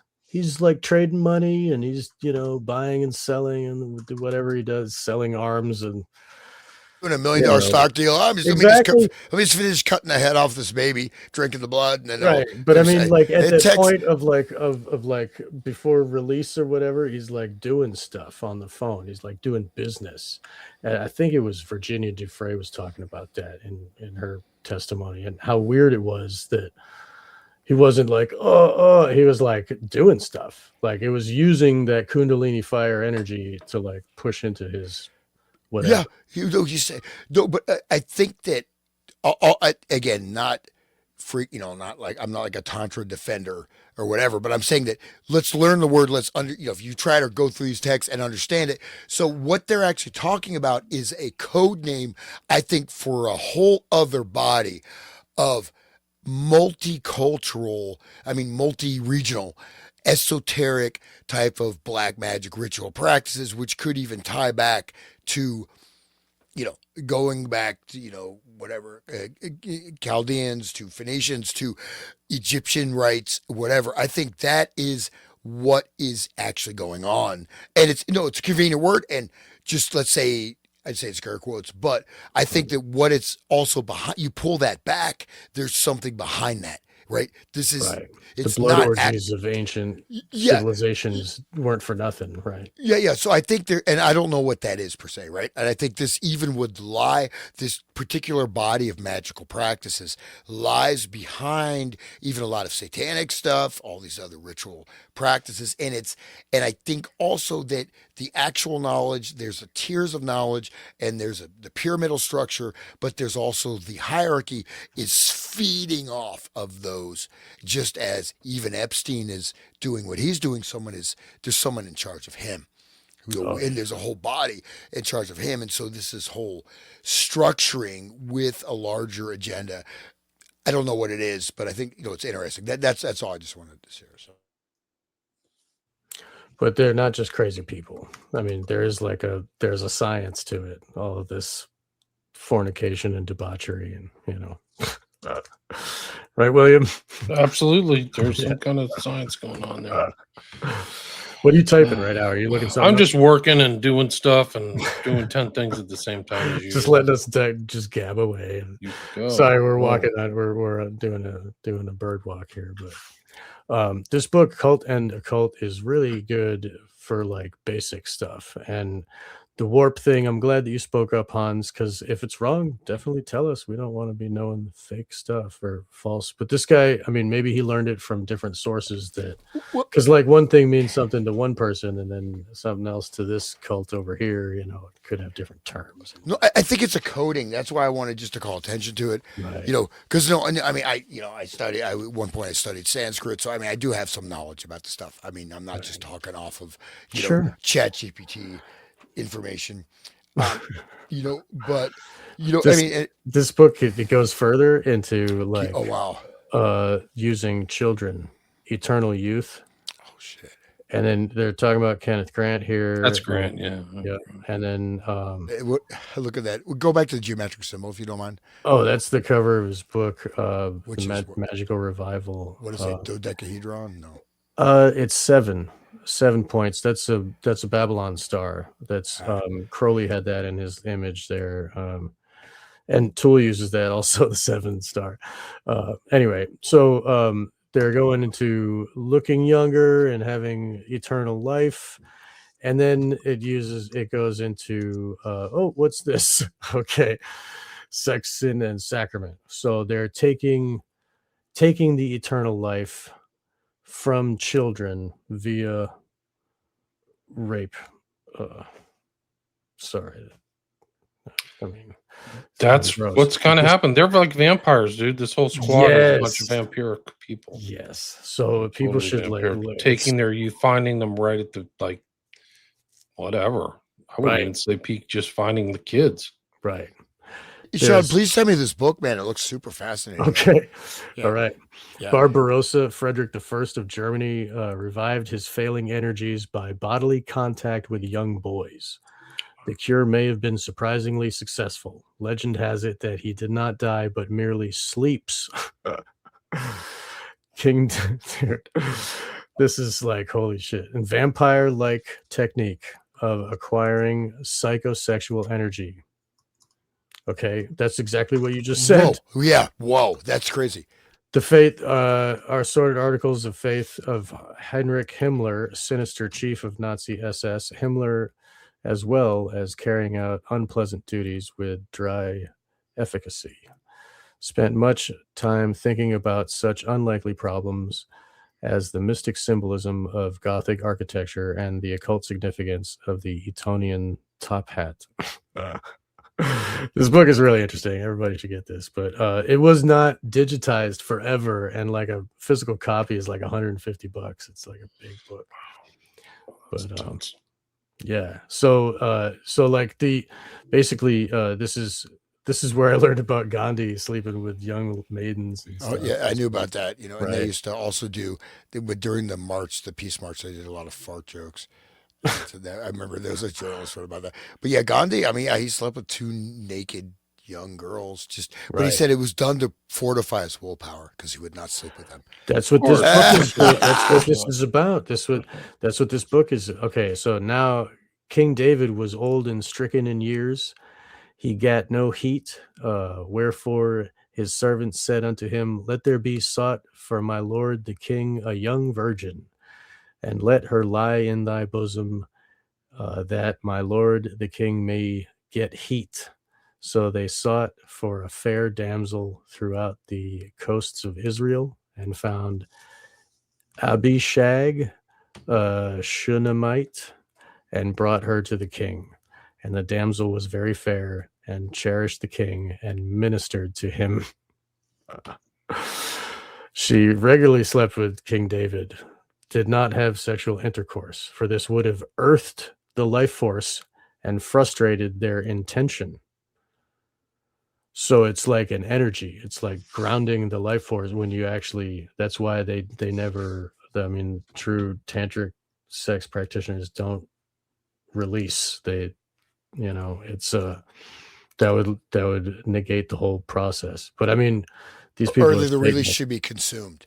So it should be consumed because you take the energy back because it's a source. Right. I mean, basically, so do these things have effect? Yes. Are they necessary? These are types of biohacking, right? These are types of source code manipulation of creation, right? Yeah. Especially at the juncture we are with all these historical forces and processes, it is, it's really not, I think there's enough if you get on the right side of the potentiality, right? Because in a sense, humanity is at a precipice, but I think all this stuff is being pulled back, right? But I think it's not the time to engage in these things. And as soon as, I mean, the thing is, this is like, I think we have a common sense morality, right? Is it, well, it feels good to like rape a girl. Well, but it's evil. So I shouldn't do it. I mean, I'm not saying it feels good to me. I'm just saying like this is this fundamental thing that there's a selfishness. I take what I want.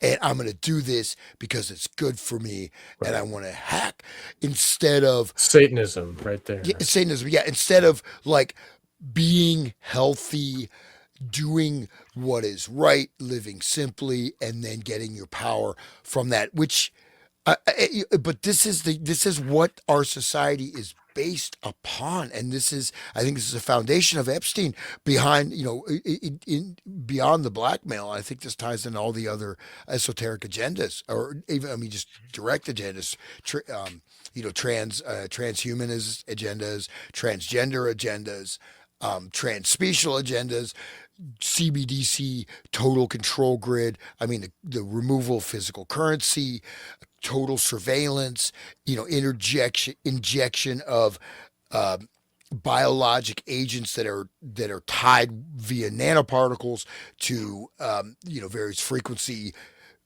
phase array frequency structures such as cell phone towers, internet, and then it's really, I mean, even just as an aside, like all the frequencies chosen for cell phones, I mean, you can have amazing cell phone connectivity in a frequency that is totally non-harmful for any human being and for all life.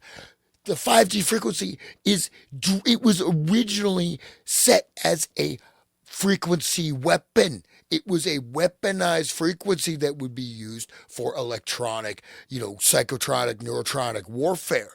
And this is the cell phone frequency. You're holding that up to your head, and it's exactly and that frequency they're choosing. It takes so many transmitter stations, and it kills life. It kills all life, and you can get. I mean, when it first came out, I mean, you could build your own tower, and you can have a much higher level data carrying capacity. It's like almost like an AM radio frequency with no harm to any being. And in fact, it's way better. They chose the most life harmful, most toxic they possible put them on top frequencies. Of schools. And they put them right on the school, man.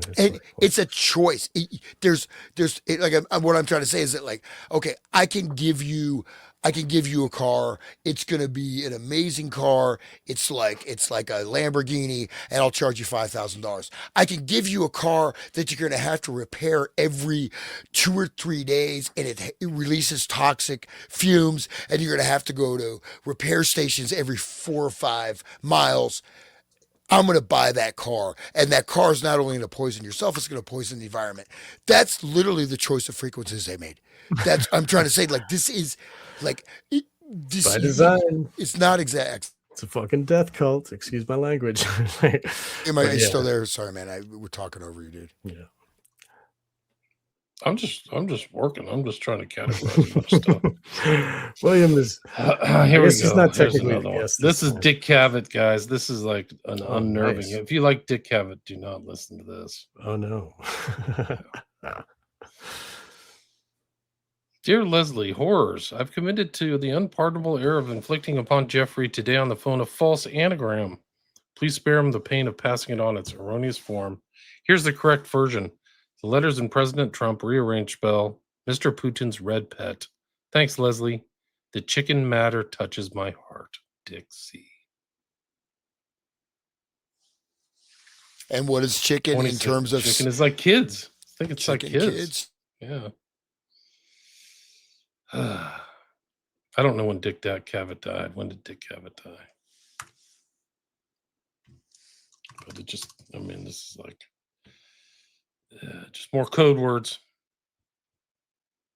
More code words for the other. The new one is Oreo. Have you guys heard of Oreo yet? No, I haven't. Okay, let's do the Epstein Oreo one. Like there's all kinds of, they really fixated on Oreo ice cream. They really want to make sure that, you know, like you have somebody who probably has never cooked a freaking meal in her entire life talking to Jeff about getting ice cream. But I scream. You know, it's very literal. Got a slot. Arrive 12 noon. Is it the tag terminal? I'll pick you up. I think it's Jet Terminal. Okay. Jeff, I have your Oreo ice cream, New York. Nothing else. Just Oreo ice cream. It's not ice cream. It's definitely not Oreo ice cream. It's something else. What the hell are they talking about? Well, I watch like Chefs of the Billionaires, some kind of reality TV show, in London, and you see, I mean, they're spending, one dish. They'll spend $50,000 on one friggin' hors d'oeuvre. They're not eating ice cream. They're not eating hot dogs. They're not eating chicken. They're not eating barbecue. I mean, so it's an obvious code. I mean, because one of the sort of signatures of the billionaires is this exclusivity and also the competition, right? Bragging rights. Oh, I got this rare, gland of the pineal gland of the, of this, rare, this tribe. We harvested the pineal glands of this particular tribe that lives in the rainforest, and it's very pure, and you're going to get a great buzz, and it costs $15 million for this dinner. I mean, that's what they do.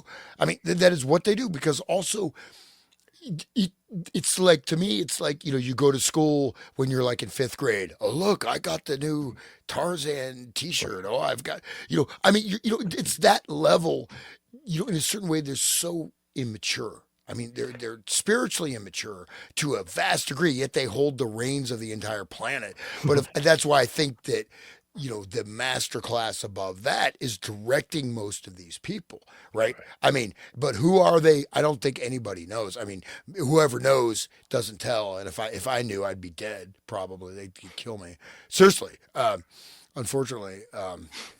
When you were talking about the competition between, it made me think of that movie American Psycho, when they're comparing their business card and, oh, this one's off-white. Oh, mine's bone white. And there's the jealousy and rage, like when they're just looking at business cards.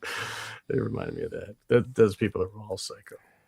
Well, no, but it's what I'm saying is that you look at, looking at the lifestyles of billionaires, right? They get very bored very easily.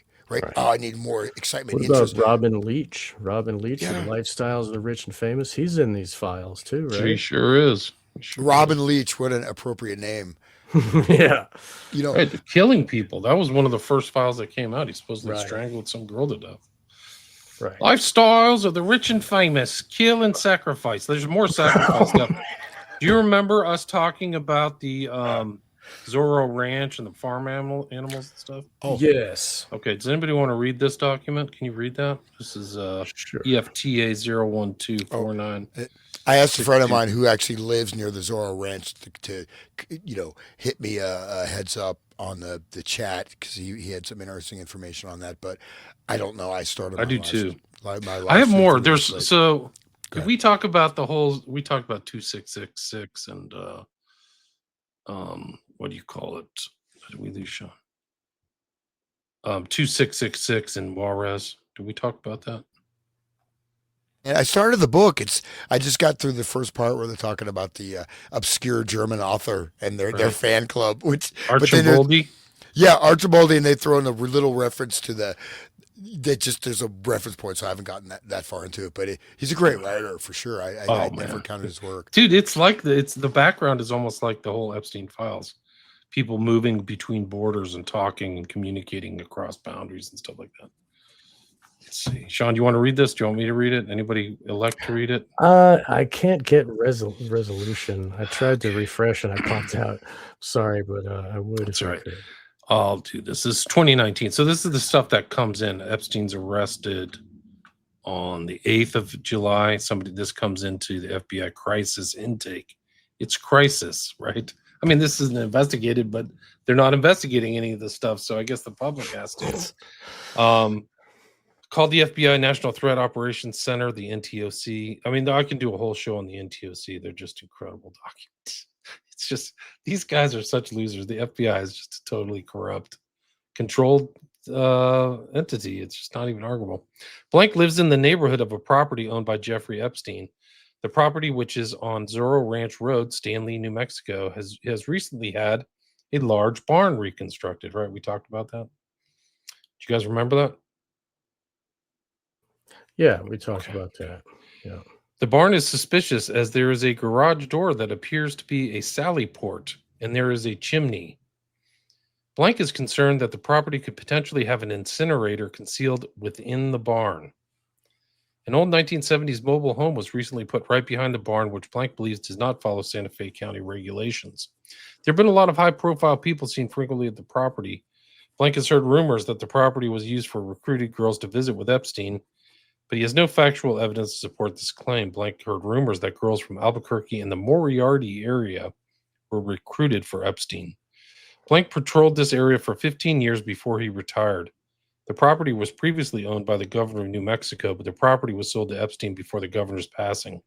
The property that Blank is reporting about 3 miles away from Epstein's mansion explained there's a lot of security for the properties, including cameras, sally ports, and other security measures. Blank explained that the barn that was constructed doesn't look like a barn you would use for ranching. Blank wanted to report the information to the FBI because he is concerned evidence could be destroyed here. So after he's arrested, he's like, guys, this is really sus.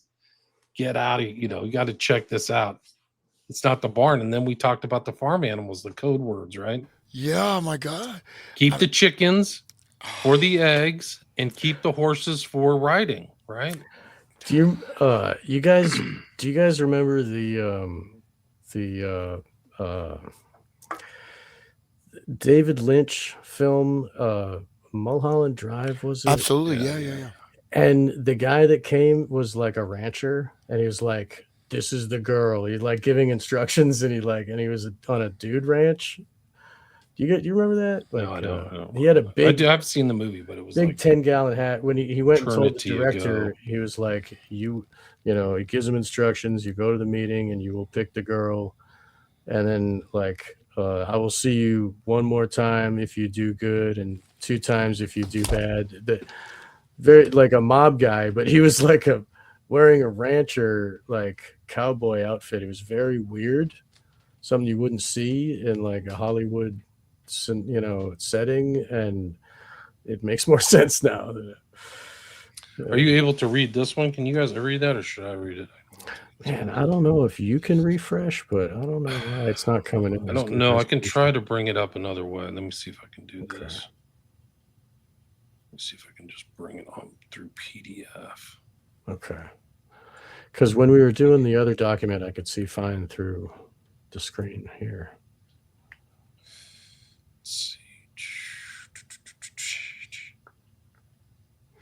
Yeah, people in the chat are saying Bill Richardson. And yeah. These guys were there. Yeah, film. they were brought up. Like there's like literal investigations going on. Are you able to expand that or? I can see that. Yeah, here, let's see.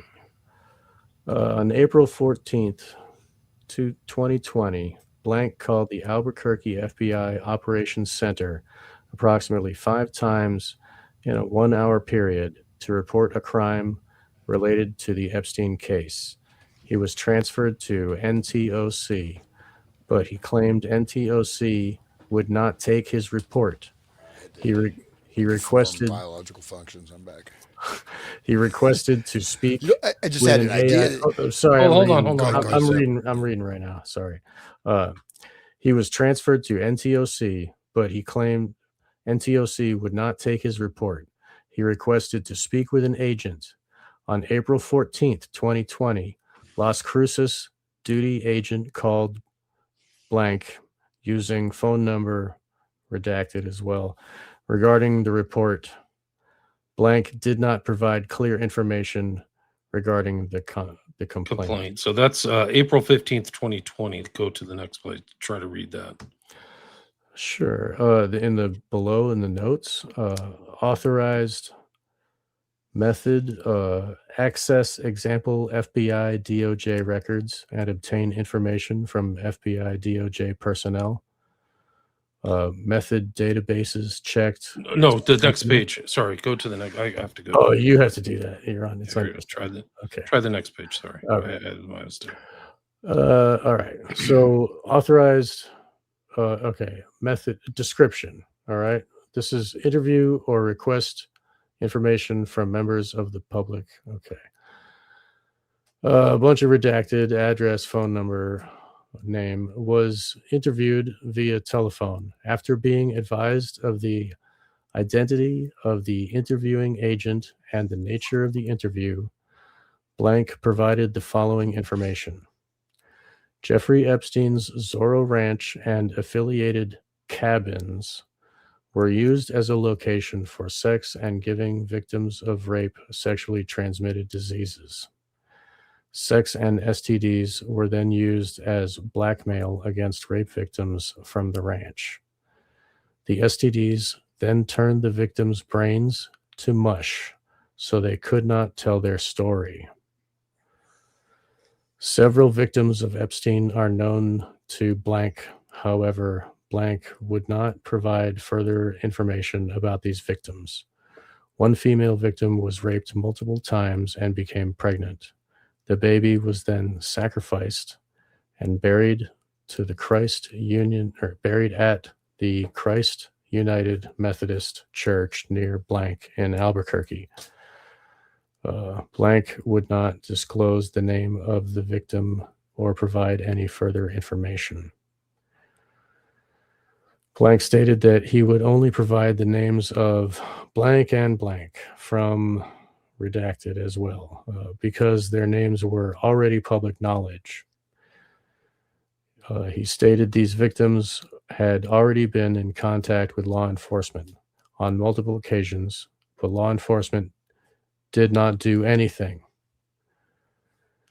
He would not provide further information about these individuals, but requested arrest and prosecution information from the FBI on the Epstein case. The writer stated the FBI does not discuss investigations. Blank did not want to provide additional information regarding victims or other federal crimes, but continued to request information about the Epstein case. Blank stated he would contact the Department of Justice directly for information.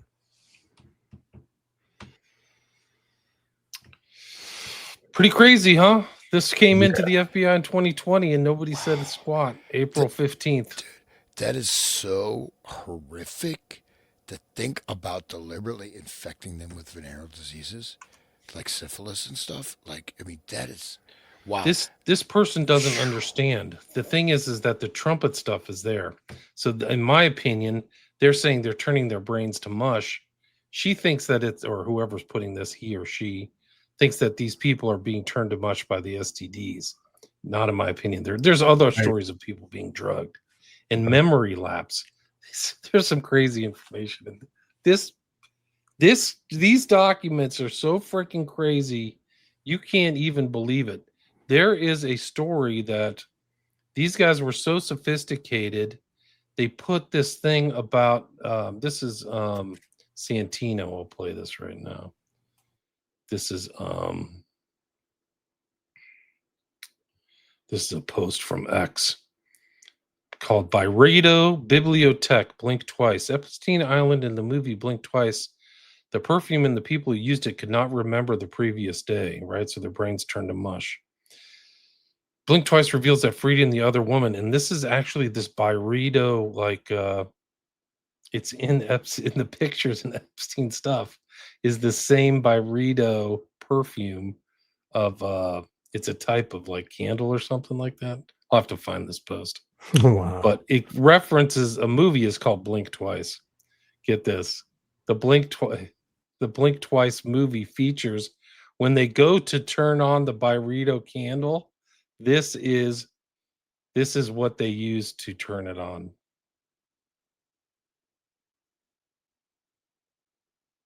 Wow. It's all just a big joke, isn't it? It's all a big joke. For the listeners, it's a smiley face. It's a yellow. Yellow too, right? The color's and right. And it says jest, like jesters, like jest. But Jess, it kind of looks like that's the whole comedic thing that's behind the smiley face. It's all a big joke. But I think the letters are like a sigil. I mean, there's other things in there where Epstein, they're saying about Epstein that he didn't have a conscience. He never felt sorry for anything that he did.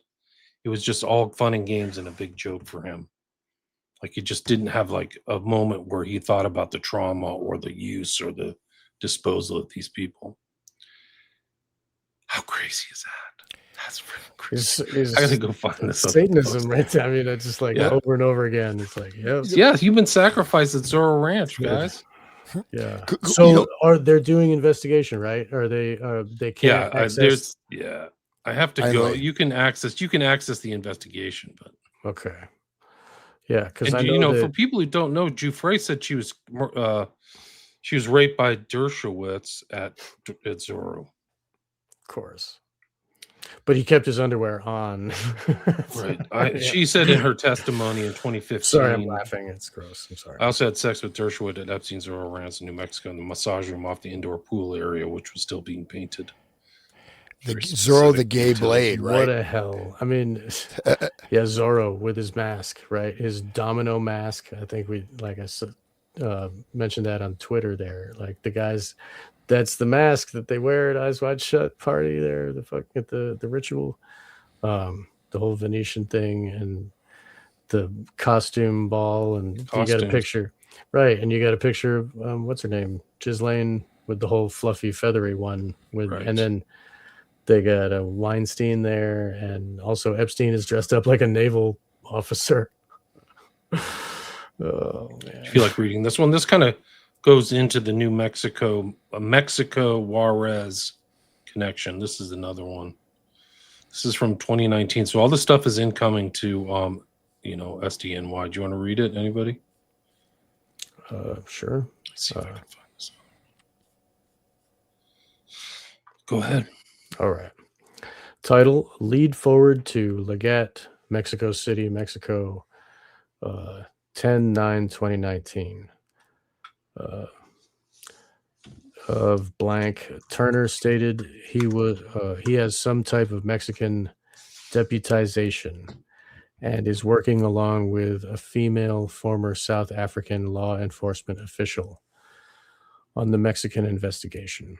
Turner has been insistent that Richard Marcinko, date of birth redacted, who is a former U.S. Navy SEAL commander, is currently in custody in Mexico City, Mexico. Turner states Marcinko is being held on charges pertaining to a child sex ring, and a Mexican law enforcement official known only to the author as Jorge is in possession of a trove of video footage of Jeffrey Epstein and other United States citizens engaged in sex acts with minor children, some of whom are reported to be United States citizens as well. Turner has remained in contact with the author on an infrequent basis and has yet to provide any evidence of his claims. The author is requesting that Legat, Mexico City, attempt to verify the incarceration of Marcinko and inquire with Mexican law enforcement officials of the video evidence of child sex acts. So they're just like multi-jurisdictional rapists. Like, has to be seen as that, you know. So if you know about the jesters, like the secret society, the Freemasonic Society of the Jesters, they travel over the border. There's this other order of Q, which is like Quetzalcoatl, which is like another higher order of, and they are in Mexico. And the jesters drive buses with children back and forth over the border. So that's what they do, the jesters. So it's a transportation thing that's going back and forth. And I'm sure there's plenty of illegals that they're picking up and bringing. There's illegals, tens of I'm thousands. sorry. Well, look at all Tens the of Biden, thousands of victims. Many under who don't Biden, know. all the children are just missing. You know, young pregnant and they, women on buses. children coming in, and then they're brought into these weird NGOs and just disappear. Right? And there's a massive case of that. You know, right? Like put in houses with multiple males living there. You know, that aren't family, and very weird stuff. And then nobody would check on them. It was a greased wheel. It was a system of. It was built for that, obviously. By Rito Bibliotech, Blink Twice. Epstein Island in the movie Blink Twice, the perfume and the people who used it could not remember the previous day, turning their brains to mush, right? Blink, see, they don't understand. Who would understand scopolamine? They're not supposed to. Blink Twice reveals that Frida, Naomi Aki, and the other women who've been invited to Slater King Channing Tatum private island are having their memories erased nightly. The psychological thriller's terrifying twist only gets darker when the reasoning behind Slater's memory erasing scheme comes to light. The billionaire tech mogul and his entourage of male friends, Vic, Christian Slater, Cody, Simon Rex, and Tom Haley Joe Osmond, take pleasure in abusing and assaulting the women in the group.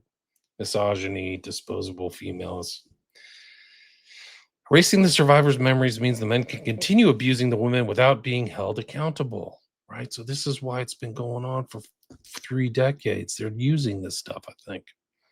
As Blink Twice's ending reiterates, the film is all about power dynamics, just like the Epstein network, and the way that those with power have absolute control over those without it. At the start of Zoe Kravitz's directorial debut, Frida and her best friend Jess, alias Shawkat, are exhausted cocktail waitresses who jump at the chance to party with a billionaire. As the film goes on, it becomes increasingly difficult for them to ignore Blink Twice's many hints or dismiss their memory gaps, amnesia, as the fallout of drugs and binge drinking. Soon enough, Frida, Jess, and Sarah, Adria Arjuna, realize just how much danger they're in. This is probably what plays out at the island. Like the whole grooming process. Like, I got to watch this movie now. I got to watch Blink Twice. It can also probably have a lot of layered symbolism of the DID phenomenon, because when they call up a new altar, then it doesn't remember what happened to the last one. You know what I mean? So it's similar to that situation. Like Grok They the may Clown. just wake up thinking that, wow, I just drank too much last night. You know, so they don't know. So that's the real Santino. So thanks at the real Santino. I want to give him credit for his post. I definitely want to check that out. It's on the wall. This is on the. Somebody's noticed it on the wall inside the pictures of, you know, Epstein pictures of at the island. So included in this. Can you scroll down so we can see the pictures? Yeah, I got to go back over. But, I mean, it's straight Epstein, right? It's party with a billionaire. I mean, it's that. It's it. I mean, it's crazy. Right. Is it an Bill Cosby product? did. But we just opened this thing with the whole thing about the tesseract, right? So these people are in the. Imagine how dark, like Ghislaine and Epstein are. Is like we're bringing him in the tesseract, and then it's going to be a house of horrors, and we're going to try to erase their memory if we can, and give this stuff. It's the eternal prison. I mean, they don't even know what's happening to their body. I mean, they're like detached from their own suffering. It's imagine the prison. It's oh my god. So I guess at the Epstein house they had the perfume and the candle. Wow, so dark. It's so fun. This is so insane. It's insane. Dude, I'm looking at this that occult Epstein stuff. It goes deeper and deeper and deeper and deeper, man. It's like, I mean, I don't know if we're gonna get to that whole thing with the, Guardian of the Sphinx, the Zodiac Club. He's part of all these things, I mean, he's interested in them too. So LeCirque, like people don't understand what LeCirque is. It's literally the eyes wide shut old families, literal fascists, like not like name calling left wing fascist, but actual like, heraldric families that are in eyes wide shut. Right, feudal. Sallow reveals a lot. The movie Sallow, right? That really disturbing film. I mean, right, which is based on Marquis de Sade, right? Who was an actual Marquis who did those things. But that movie Sallow, I think the director died right after doing that, and this literally shows it. House they had the perfume. There it is, like it's on his like tech setup. It's over there on the left. Like wow, that's the perfume, and then there's also the candles right here. It's all over the house, right? I mean, who knows? Now I have to go back through all the pictures again and go through. Let's go. What the hell is it? They didn't block out some important stuff. That's for sure. The cover up artists were not total artists. There's absolutely no question about it. They missed some stuff, man. Wow, that is crazy. This is a never before seen picture. Nope, I've never seen this published. And this opens up a whole new phase of thinking. Wow. Like he's as white as the wall. Wow. He's like a skeleton. It has to be after his arrest in 26. And, so sometime between 2008 and, 2018. When did Jackson die? I forgot. I forget. But notice the body language. Look at Michael Jackson's face. He does not look happy. He's not happy. So he died in 2009. I bet this is very close to his demise, somewhere around there. And you look at Epstein, his face. He knows it's uncomfortable. He can tell the whole situation's uncomfortable. And he's got his thumb sticking out on the other side, like thumbs down. There's a lot going on with this body language. I don't think this is a happy meeting. White I don't know. I'm just maybe Jackson needed help. Who knows? I don't know. Like you can get people in a picture together pretty easy. I don't know. Like I'm not saying, but still, like I don't know. It seems like maybe Jeffrey wanted to get close, like he tried to get close to Woody Allen or whatever. He's using Woody Allen left and right. He's like, oh, have dinner with Woody Allen. Have dinner with Woody Allen. He's using him like that. You're right. So it's like, oh, if you have dinner with Woody Allen, what kind of dude are you? So look at the face on him. Here's the costumes. Maybe. The whole costume scene right at the Rainbow. What's the name of the costume? What's the name of the costume place in Eyes Wide Shut? Is it Rainbow Room? Rainbow Fashions. Rainbow Fashions, yeah. So you see this like costume theme really is part of the Epstein thing. Like it's Eyes Wide Shut. What's the scales for in the background? Those two girls, right? Yeah. Well, one scale's upside down, one's right side up. And just that one's that for pouring out stuff. It's got like a tip. Well, just this from the James Wasserman, in that document you sent on the occult dossier. I'll just read this real quick. The Order of the White Line celebrates male-female polarities. Its practices seek to liberate the energy potential of that opposition. Yes, the old models were patriarchal. After the dominion of the matriarchal period had passed. But today we live in the aeon of the child, the magical offspring of father and mother, the self-contained, free-spirited, independent master mistress of her own destiny. The male is symbolized by Hadid. In the spear, I am everywhere the center, and she the circumference is nowhere found. Yet she shall be known, and I never. Inversion, reversion, straight up. That's the thing. This is like, it's cracking. It's like atomic energy, right? Cracking the atom, right? It's the black sphere. It's the black cube. They're trying, you know what I mean? They're trying to get to that primal quadrant, and that's why, it's right there. There's also, this picture is more commonly seen as this one with Epstein and Clinton and Michael Jackson. But where is who's the kid in the middle? Why do they have her blacked out and Diana Ross's arm? What's like the again? Look at Michael's face, dude. Look at the body language. Look at his hand covering his other hand.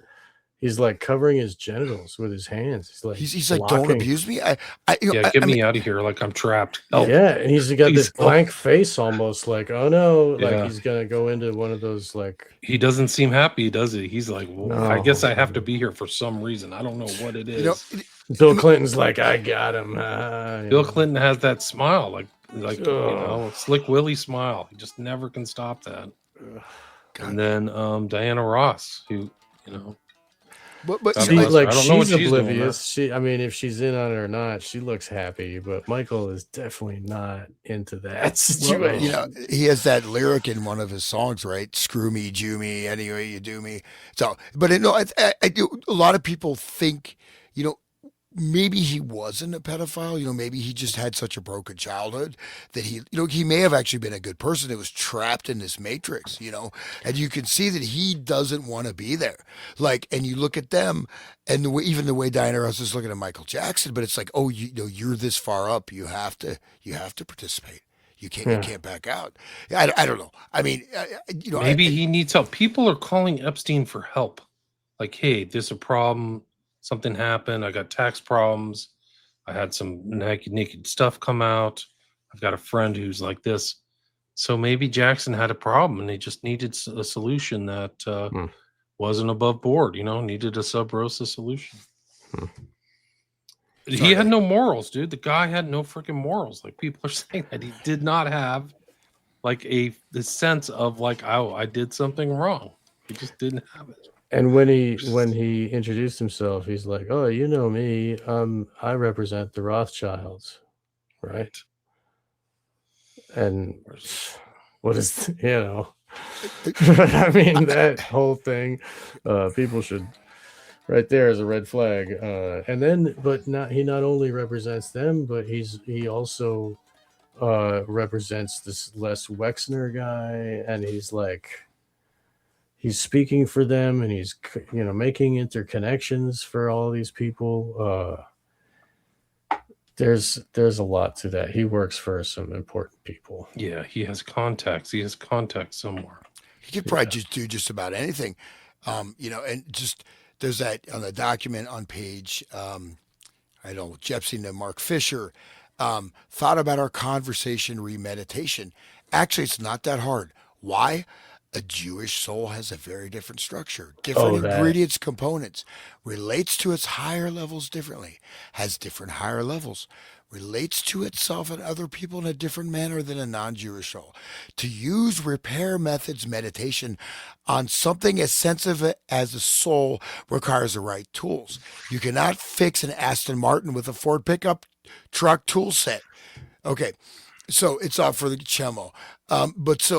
This is dripping with, they are doing male, female. It goes into the Zohar. They're doing the Zohar straight up, Kabbalistic, tesseractic. They're not just getting their pleasure. They're doing this for power. They're doing this for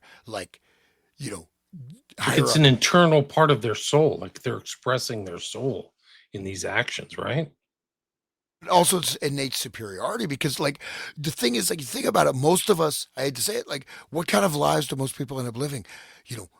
Okay, maybe a lot of people have great lives, but a lot of people have, very boxed in, miserable lives or semi-miserable. But especially now, people are locked into these past narratives. They're going around in circles, and these people are taking all the fruits of the world. You have to work, 60 hours a week just to pay your bills. I mean, it's ridiculous, right? The amount of wealth that has gone up to the top level. It's just absolutely obscene. In COVID, it just multiplied.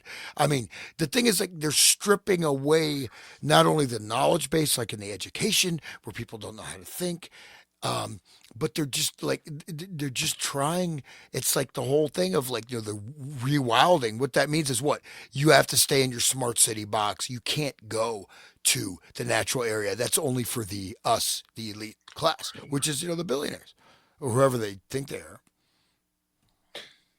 Right. Just like 1984, they had the inner circle of the party, and then the proles are out there with their freedom and they're singing, but they'll all be murdered off by the hunter trackers. People should look at my show and carry about hunter trackers. William, can you say something, though, that one email I read, and we bring the document, about the aeon of the child, right? That's very important Crowleyan doctrine, and Epstein is citing that, the aeon of the child. He literally cites it? Let me bring it up. I have it somewhere. It's not from this doc. It's from the occult doc, right? From that new article? Yeah, let me see if I can find it. That article was also talking about what Hans was mentioning earlier about the difference between the soul having elect few with the tiny hats and then the goyim without a soul, and then when that justifies their evil behavior because it's a beast, whatever. You're a cow. You're right. A cow. Cows have souls too, man. I don't know why people think that. That's what they think about. I don't think that about myself. Of course, no, I know. But it just makes no sense. Like why? But let's be clear. This. You look at the whole eugenics. This started also with British loyalty, British elites. So this idea, I think it finds certain expression, but it's still the same. You can find the exact same idea, right? So that's the thing. We don't want to pin the tail just on the particular wearers of tiny hats. Right. No, we don't want to we don't insult the synagogue of Satanism in general. Like just Satanism, the philosophy that I talked about before with the egotism is the highest principle, and then social Darwinism, or no, moral relativism next, and then social Darwinism, and then eugenics. That's like the mindset of the Satanist. And that's the people that rule this planet. They run, and the money is it is the grease of their machinery, but also it is the barrier that keeps us away from everything that they're doing. And then, like in that Marilyn Manson song that we talked about, Hans, I don't know, a year ago, cash is poor man's money. Like they deal in children and glands and blood and shit. You know what I mean? Slavery. That's what they're dealing with. There was a document about JP Morgan that I'll bring up, but they said that there's like $1 billion in exchanges that probably are related to human trafficking from 2003 to 2016. So in 13 years, it's almost like $100 million a year. And then there's another one that says his harem was 400 girls large. That's how big it was. Yeah. Hey, which makes sense. So you just do some simple division and you're like, whoa, this is crazy. And so then you can kind of just see like the whole Middle Eastern idea of women as slaves. And I love the torture video. The slave trades, and like a lot of Jews were in the slave trades. That's like a lot of anti-Semite tropes, like, oh, the Jews did the slave trade, which I think maybe is factually actually accurate, but still happening. It still I happens. just want to bring that up. The mentality's still there, right? Right. Yeah, But Pam Bondi, right? Didn't she just come out? There's a New York Times article, Washington Post, talking about the Epstein files as anti-Semitic, right? So no way. Yeah, there's a big, it's a She big said thing. that, Yeah, she did. Yeah, Oh, she looked that up. I mean, I think it came out yesterday or a couple. Wow. And they're really pushing to ban discourse on this. It's like even talking about it is now we are.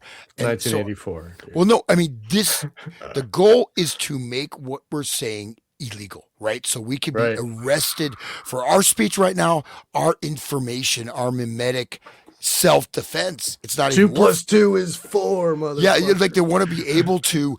They want to have a track, so even you don't even have to send a cop. They have your robot bot. The AI thing. You hear what you're saying. It comes up and just your bank account shut off, your power shut off, and they just come and drag you away by the robots, man. Just like when Winston wasn't doing his stretches good enough in the morning, it was like, Comrade Smith yelling at him, stretch higher, better, like, oh yeah, it's a panopticon, digital panopticon. Oh, where do you want me to go? I gave you those books. I don't know, like I downloaded those books on the list for people. I don't know if you want to flip through them, but it's more tantric stuff. I don't know if the old chakra it's more rehashing. I don't know. I don't feel like going over it again. Jesus Dynasty, Secrets of Western Tantra. Right. I think it's relevant, but I don't feel like going through it unless you guys do. I mean, I feel like we've kind of. No, it's all right. But I mean, we might maybe show the covers at least or whatever. We can like show the people and they can go dig themselves. Well, here's 2 of them. One is right here. There's Secrets of Western Tantra, Modern Sex Magic. Donald Michael Craig was or is a known kind of occultist. Like he's a huge occultist. I remember Eccles, of course, saying this guy influenced him. What did you want me to find, Hans? There was some document you wanted me to find out. Kabbalah instruction. Yeah. Pritzker, there's the Zohar. The Pritzker family is very much into the Zohar. Right. And they are the major funders of what? Like, transgender surgery? Yeah. And what? They have a transgender oxycodone, man. White genocide, straight. Yeah. No, I mean, because we're here in Ohio, Sean, man. We're at the center of, I mean, what meth and fentanyl have done to people. I mean, this is like, it's good that you have to have some distance. But they don't even want heroin anymore. They just want fentanyl. And you can you can see entire communities just ravaged, gutted. Right, especially that was the Sacklers too, right? I mean, Sacklers, another Jewish family. They all just want to kill white people. I'm sorry, that evil face. Pittsburgh. No, I believe they're the major funding source point of transgenderism. I may want to bring that up. There was something. The Zohar means like the Shining or something like that, right? Doesn't that mean that? That's one of the most important Kabbalistic books, and this goes into the Zohar is what? This goes to Nathan of Gaza. This goes into the Messiah, 1666. Oh, his name. Sabotage and this is the Zohar, the Book of Splendor, is the main foundational principle, including the redemption through sin doctrine, which is highly complex. It's not just, sex, drugs, and rock and roll. It's all based on this occult mathematics, manipulation of reality, matrices of controlling and governing consciousness, governing the past, present, future. So it's not just we're going to get our, there's a much deeper meaning to all this debauchery than just, we're in charge and we can just rape and pillage as we please. No, these are also ritual things that are being done to govern or control past, present, future. So in a sense, the masses become both the battery and the septic tank. They put all their negative karma, all their evil, pour that onto the masses, make them more degraded, whatever, and then suck their energy, life force for your rituals. So it's a structure of like taking total planetary control and putting everybody else in the tesseract. Perfectly said, dude. That should be like the stamp on all of our Kleepoth episodes, like it's well encapsulated perfectly right there. That's great. What part of this document do you want me to find? Let me look at it. Okay. I thought just start for that Order of the Spanx because I just that secret Oh, the society. secret societies. We didn't get to that, Yeah. really. Unfortunately, it stops there. The Order of the Spanx. This again is the Anthony Westgate. I'll put a link to his Substack. It's called The Epstein Occult Dossier. It was published yesterday, February 21st, 2026. So he's We're not reading it in toto. Yeah. Just referencing it. You would have tried the Order of the Golden Sphinx. We could just read from that. That's interesting. You want to read one of you guys? Order of the Golden Sphinx. So we might get into Robo Epstein also, this like thelemic golem. Yeah, I mean, like a Jewish thing, right? Oh, but how about his master race he's breeding, right? It's Yeah, this guy's an alchemist, dude. There's like, uh, he's just totally evil and insane. Like, I cannot believe he got away with it for 30 years. I don't know where's the Sphinx. OTO. There's the Aeon in the chart. You're talking about that. Robo Epstein. But no, the Order of the Sphinx is, I think it's right in the beginning. Go back right to the very beginning. It's Crowley's system should be 4. so it's be the Anna the Child and Robo Epstein. Yeah, this might be the most important one where he says this is the way the Jew makes money and made a fortune in past 10 years, selling short the shipping futures. Let the Goyim deal in the real world. So they monetized everything, like everything bad. Like if shipping goes down and like everything, we're gonna make money off that. Dude, didn't he work for Lehman Brothers? Bear Stearns. Bear Stearns, that's the one. That was, and weren't they the ones that were shut down and started the whole crisis? Was it Bear Stearns? Yeah, it was Bear Stearns that dropped. They only dropped that was a choice because every company was failing. They were put on the chopping block. He was there. They were put on the chopping block in 2008, I think. Right. Because there was, it was a huge banking war. You have to see what happened. Well, they threatened the federal government. As a banking war. Remember that? They threatened, they said, if you don't bail us out, you're going down. They threatened the United States government. Remember that? The bank, one of the bank, I forget who it was, the chairman of the Fed or one of the heads of whatever. But it was, guys, the whole Bush thing was warfare, right? Something. You have a freaking high-end Crowleyite running everything, and they pumped and dumped the entire economy. So they did the occult ritual of 2001. They dropped interest rates to 0. They knew that they were going to, just increase the money supply by billions, trillions. Right. They let the money flow, the spigots flow. They intentionally dropped regulations. I was in that environment of the mortgages. There was no regulations. There were literally gardeners who were making $2,000 a month getting loans for like houses for $750,000 in California. So they knew it. They knew that everything was going to collapse. And they were balloon Excuse mortgages. me, hold on. Sorry, Once it collapsed, then they knew who they're going to pay off. So certain banks got paid off, Chase, Goldman Sachs, and other ones bit the dust. My bank was Washington Mutual, and that's gone. And Bear Stearns was another one who didn't get the money. So they made money off of everything, knowing where the government, who they were going to pay off with the trillions of dollars that Bernanke did. So it was all a big scam. It's all a big scam. And that was what fueled what's happening now, this whole balloon of the money now. I always wanted to mention, when we mentioned like gardeners buying houses, these were balloon interest rate mortgages. So first 6 months, $400 or $500 a month. Month 7, $7,000 a month. Balloon, like boom. And of course, they're putting them into these securities. Securities are all based on these fraudulent mortgages. So it was set up to fail from the very beginning. 100%. They knew these mortgages. They used to call them like option mortgages, where you could decide what to pay. But then the base, nobody understood them. The mortgage documents were very complex.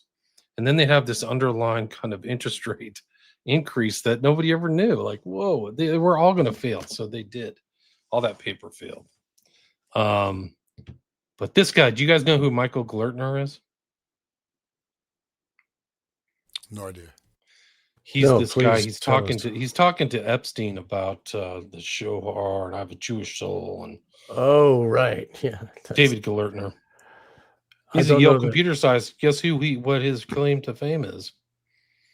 He was one of Kaczynski's victims. Kaczynski sent him a bomb, blew his hand off. Yeah. Yes. Yep. Yeah, absolutely. If that's okay. And That guy's what becoming is more and more of a hero every guys, day. what is Kaczynski, who had like 180 IQ and was a literal victim of MK Ultra? What was his real outlook? He's against all these guys, these technocrats. Like I'm just dude. We have to do another show on Kaczynski. And he was in Harvard too, is where he was abused at Harvard. Sure was under Murray, right? Right, and that's where the Order of the Sphinx is, Harvard, and Is that right? Oh god. yeah, that Oh yeah. my God. Dude, I just want to look at this. This is that negative space. You go back year zero. I've been harping on that. This is such an important concept right there. Again, so Geltner, yeah, so I think Geltner lost his arm, right? But so he was with, in the company, that big publisher guy who was part of the counterculture and then became the New York City financier, and became like a major promoter of the tech revolution, connected with Stuart Brand. I'm forgetting the guy's name, but he was a publisher who started out in countercultural, multimedia events. I think I think so. I mean, but Geltner worked for him. But this quote, and he has, so Geltner quotes the. I'll just read this from this email. So Geltner, or this document, Geltner quotes the central text of Kabbalah. Man, genuine man, exists only at the moment of sexual union. This is what? This is Maslow's hierarchy of needs, right? What is a peak of man? Orgasm, right? This is, people say about, the human hierarchy of needs. Total bullshit, right? People, I mean, it's BS. You don't have a hierarchy of needs, but orgasm is the peak. It's like the floating eye of the pyramid. Then he says, Epstein's sexualized response suggested he focused on the negative space between the Hebrew letters. This is the black void. This is the dark matter. This is the year zero. This is the polarity space. This is the entry point to the astral world, the occult world. This is the tesseract, right? This is like, right there, he's saying it. More erotic, a bulging shema or a throbbing gimel. So he's talking about the letters, right? And these are the Kabbalah, of course, based on the mysticism of letters and sound, the negative spaces between the letters. So they're drawing in, this energy, and and this is right there, right? It's like CERN, man. It's like the ritual working of human. This is inside baseball amongst the Jews, though, right? So it's two Jews. This is the way these guys think, man. That's what's really scary, is you kind of see how much contempt and hatred they have. Like all the kind of anti-Semitic whining is like just such a freaking joke. It's just like the not being able to talk about the Epstein files, that's being anti-Semitic. That is certainly a joke. I mean, come on, that can't be real. I can't believe she said that. They're raping, 5-year-old kids. Like, there's baby snatching guys, and they are raping under like prepubescent kids. And there's pictures, guys. You have to go back and revisit like the drop that happened on January 30th. We only got 3.5 million documents. There's 2.5 that were worse. And these are redacted. They didn't redact enough because they're horrible what they found. Imagine what the real documents. This is the greatest cover up in American history. There's no question. Everybody should be talking about. The reality is everybody is talking about it. They're not talking about it on TV because we're captured. But on everybody in my social circle, it's just like totally. They all want to know. They know how important it is. Everybody is Cappy now. God bless that dude. We miss him. No, but this is in our faces on a level of such power, on such interconnected networks of literally the ruling, whatever the ruling fiber of the entire global economic system. And you're seeing this is what's going on. And it should bring down governments. The problem is are people just going to go back to sleep? No, it's the rumbling is really, there's a global conflagration. This is a great sentence by Anthony Westgate. Kudos to you for writing this. The recent EFT dumps have effectively unocculted the term to the masses, Goyim. For the first time in history, Epstein writes to an associate on financial strategy. This is the way the Jews make money. Let the Goyim deal in the real world. And again, Goyim means cattle, and how are cattle killed? They're hung upside down, necks are slit, they bleed to death. That's how you kill your cows. But that's the way these guys treated all their victims, and really in the ugliest way too. So they treated them terribly, and then they like abused them even after. So like the abuse is still ongoing. There's nobody who's come out and said, I'm sorry. None of the perpetrators feel sorry. So you want to talk about satanic egotism or my way? This is like it. It's like there's just no, like nobody said, you know what? I'm willing to, maybe they're threatened or whatever, but nobody's willing to fall on their sword and go, yeah, I was really involved. The other thing is you could make a deal with the government and actually give testimony. So you can say, I made a mistake. I'd like to negotiate a plea deal. Give me probation and I'll tell you everything. Why hasn't that happened? Because they'll end up like Epstein, like they'll suicide themselves by accident. I'm expecting new deaths, guys, in the next like 6 months. There'll be some new people deciding to jump off 9-story buildings or shoot themselves twice in the head. Put it on the record. William said. I said it. I'm expecting it. There has to be a cleanup job. Yeah. There's too much money at stake. I'm gonna go make myself a cup of coffee. I'll be back. Okay. Well, yeah. How about remember all the banker suicides or banker deaths? Remember all those bankers just falling out of windows, just dying. Right. Yeah. And there's a lot of fallout from the Epstein thing. I mean, well, I don't know enough to talk about it, but you guys just spoke about this Robo Epstein. So did I can send you the books also, Hans, those 5 books that were on the list, because I went and found them, downloaded them. I'm sorry. Background is I'm doing. I got something. Hear that? Can you hear that? Yeah. I'm just doing a little guitar practice as we're doing the show. Just random. See, I'm actually playing. But that's I'll stop doing it. But Aeon, it's. I mean, I think it's also going to the direct thing. So this is the Aeon of Horus, right? They are, and as we that show we did, seeing it, all these occult systems are interlocked and interconnected, right? Mm-hmm. They're able to be brought together. Right. So it's not just like when Crowley was saying, then the other guy was like, oh, that's our secret system. How did you find out? And then they had their occult battle or whatever. I mean, because it's the same mechanics of magic, right? Yeah, and I think there's some I mean, I haven't quite figured it out, but I think there's, what I mentioned again, the stuff about Tantra. If you look, okay, so like the Sri Yantra, this is basically evolution of consciousness from seed to all, going from all the non-corporeal sort of root forms of all types of perception, going into the organs of the body, going back again.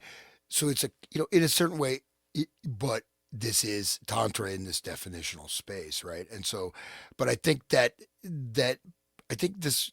My intuition is, and I don't have, it's more totally speculative, is that I think this ties into, there's going to be there's an underlying system, but they're doing, it's like, why is all those cubes there? The tesseract. I mean, that's, we didn't make it up. It's right in your face. Is it just, they just like squares?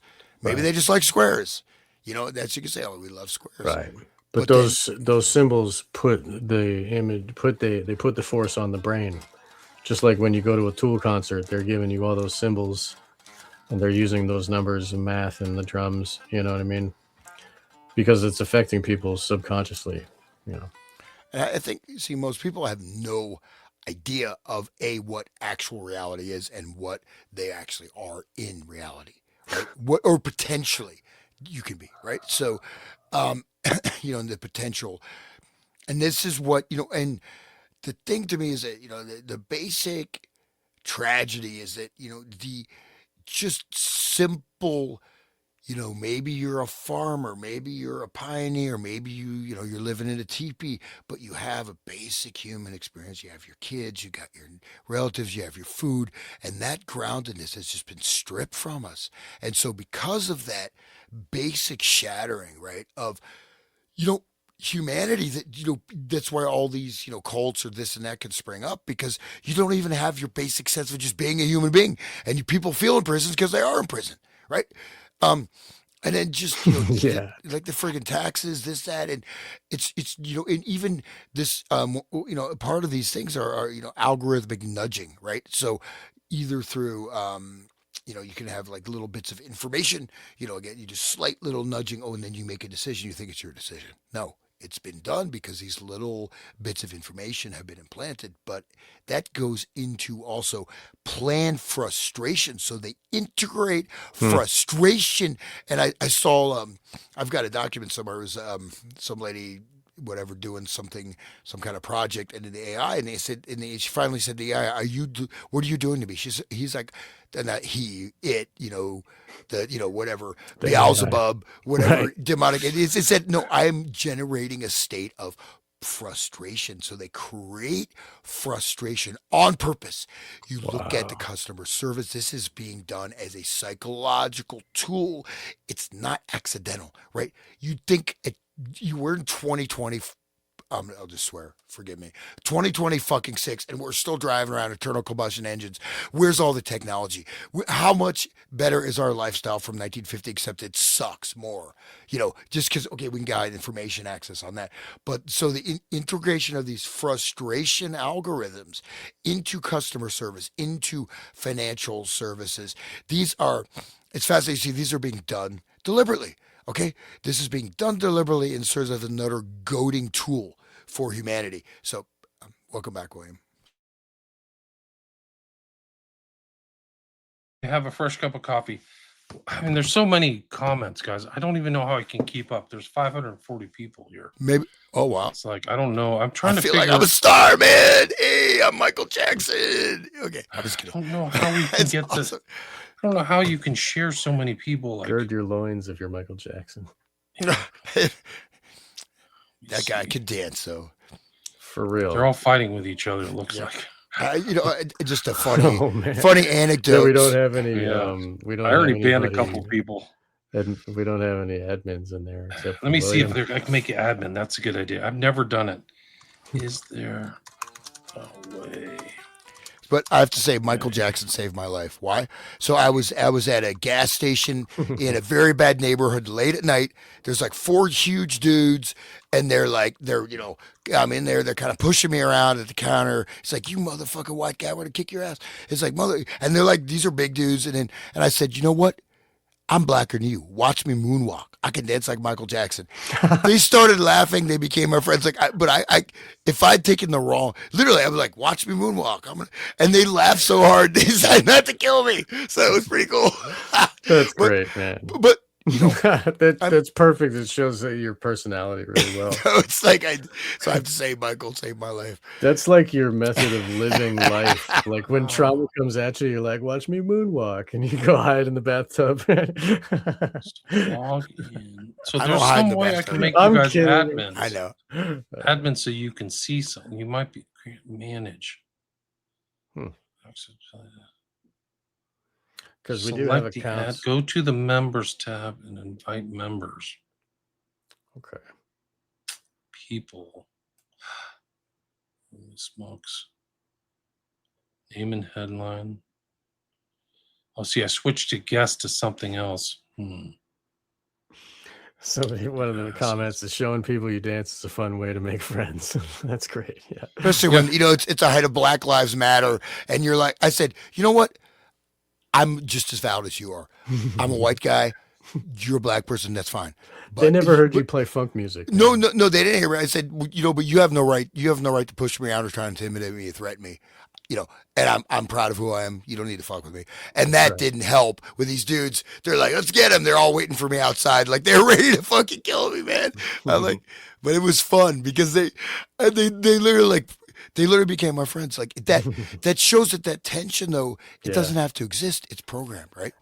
I mean, but of course that may not work every time. I don't recommend that as a defense strategy. It's better not to get into trouble, but also just one thing, like, certain circumstances, conditions, once you go Right. through that process, you're not going to find those in your life anymore. I do. Yeah, You know, I've noticed. there was a similar thing that happened to me a couple weeks ago. I was at the doors of my truck, and I was digging out a big box, and I was totally occupied, and this big pit bull came running right at me. Roar, roar, roar, roar, roar. I was like, I turned around, I looked at him, I said, "Hi," like that. He just stopped and looked like, "What?" I was like, "How you doing, buddy?" And I was very nice to him, and then he just like didn't know what to do, and then he like put his tail up, and he just kind of sniffed, and he said, and then he walked away.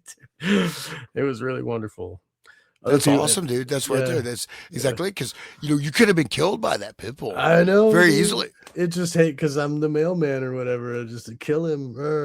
But and they send us out within a pouch. They got like this light thing and something that makes noise. It's pisses off dogs, and I never use it, but I don't need it. I just got to be nice to them, Anyway, what were you getting at there, William? I want you to in a sec. I'm going to send you an email. Okay. I want you to log out and then log back in and see if I can make you an admin. This will be a first. All right. This will be a live test.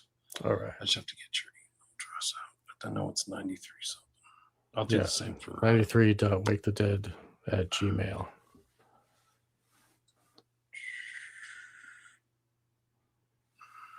They wouldn't give me just Wake the Dead. I had to have a number, so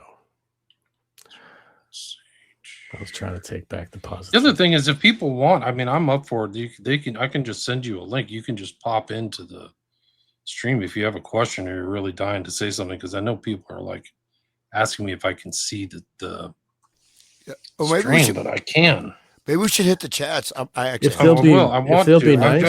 want you guys to be able to see the chat. That's what I'm trying to do. Right. Okay. When I get the email, I'll pop out. Okay, well, I'm trying to get there. It's okay. No problem. Get ChatGPT to vet them for us. Don't trust them, dude. Please tell me what to do. This will be a first. This is going to be a live test. Sweet. Okay, email 93 Wake the Dead @gmail. Send invite. Okay. Let's see if you'll accept that. Right. Log out though and log back in. Okay. Oh, this is interesting. The Zodiac Club. This is it. Like some time ago, someone who knows to Witness 13.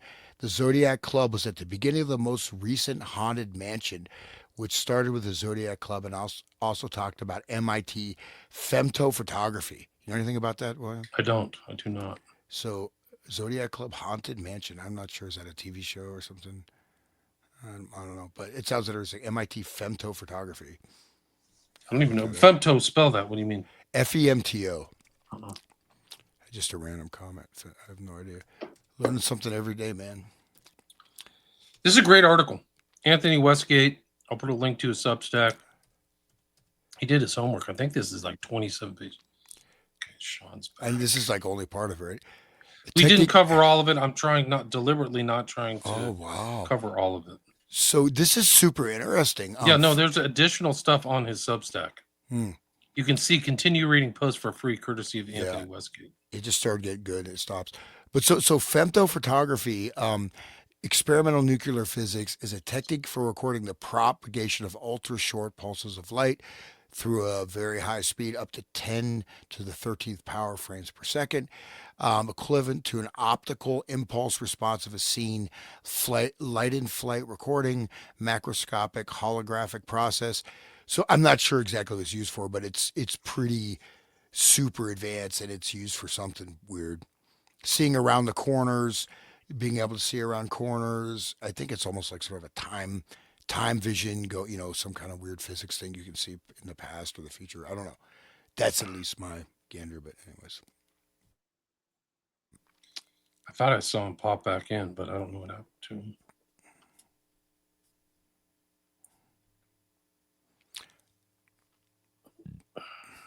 Okay. Oh, there you go. Okay, you're back. Now let's see if you can see can you see the list of the comments on the right-hand side? You have to hit comment on the upper right-hand side. Yes. Okay. So you can't see the comments.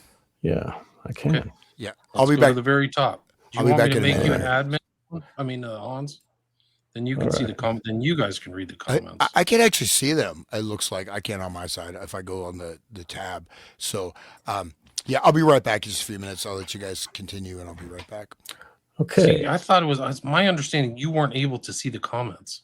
There was just a little like thing that Right, was but scrolling this is different. through. Now you can see This the is big different. comments. Okay. Yeah, so I it's can see different. the whole Okay. thing. Why don't you just go through the comments now? So Austin Tucker Martin in Gematria is 237. 237 is one of their favorite ritual numbers. This is from Kelly Pitroff. We are in between the solar and lunar eclipse, and today is 222. Another ritual code, very interesting. Let's see. Anvier 888 gives us some thumbs up, and we get Jessica Roberts 8090. Oh my God, we're live. Can you click on those so they pop up on the main screen so people can see them? So sure. There you go. Oh my God, you're live. That's great. She's beautiful. Oh, hey, William and Sean, great discussion. You guys rock. This is great. You forgot my name. I'm here. I'm spying on you. You're there, dude. It says Hans. You said William Sean. You forgot to say my name. Okay, well, yeah, it must have been my my subconscious must have done that. I don't know why, dude. I'm just teasing, man. I was about to. Okay. All right. So it's Talmudic, right? Yeah, the Talmud is their set of moral laws. So let's see. It's all that matters to them is pleasure. Look at their philosophers like Sartre. And great series on frequency. Well, Here We Go has a great series on frequency as well from Saxon Ranger 94. Let's see. No real questions. The stuff happening in Puerto Vallarta right now is significant. I think we were talking about under the south of the border. Descendants of Cain from Helper Crow. Yeah. That's more of that immoral line. Okay. Let's see. Tijuana Bibles going to be going out of print. No, I don't.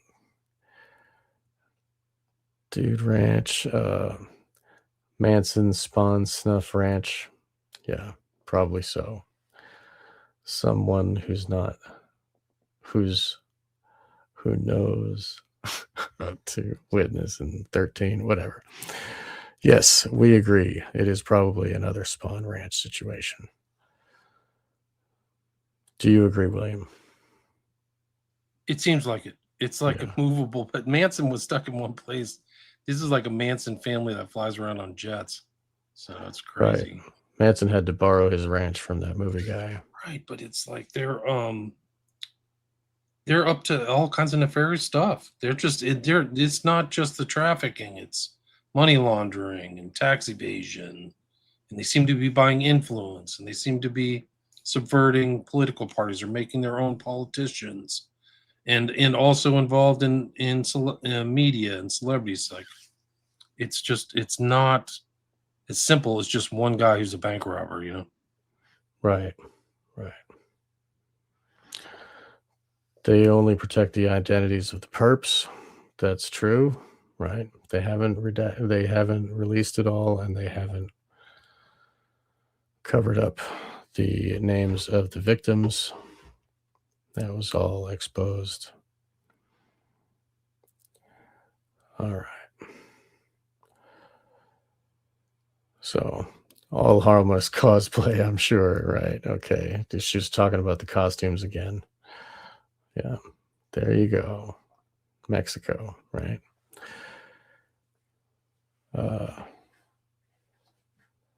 Marcinko was into that. Wow. He wrote a lot of books. His name pops up a couple Navy life. So he pops up a couple times, and there's also corresponding kind of information about these guys. looking for guys who are ex-military. There's conversations about that, which is disturbing. I don't know in lieu of like why they're interested in it, but Marcinko was a well-known retired operator, like almost like a black ops operator. So I think that there's more to be researched, and he has the same name as Nada Marcinko, so people get confused between them. But I forgot the guy's first name, but he did write a bunch of books. He's passed away. They're probably seeking military because the government documents so much of these people's lives and organizes them in such a way that it's easy to fold them into whatever, oh, you had this training? Oh, okay. You can be one of these people, and we know the training is like mind control. It's like breaking their legs, like making them all rock clowns, all right.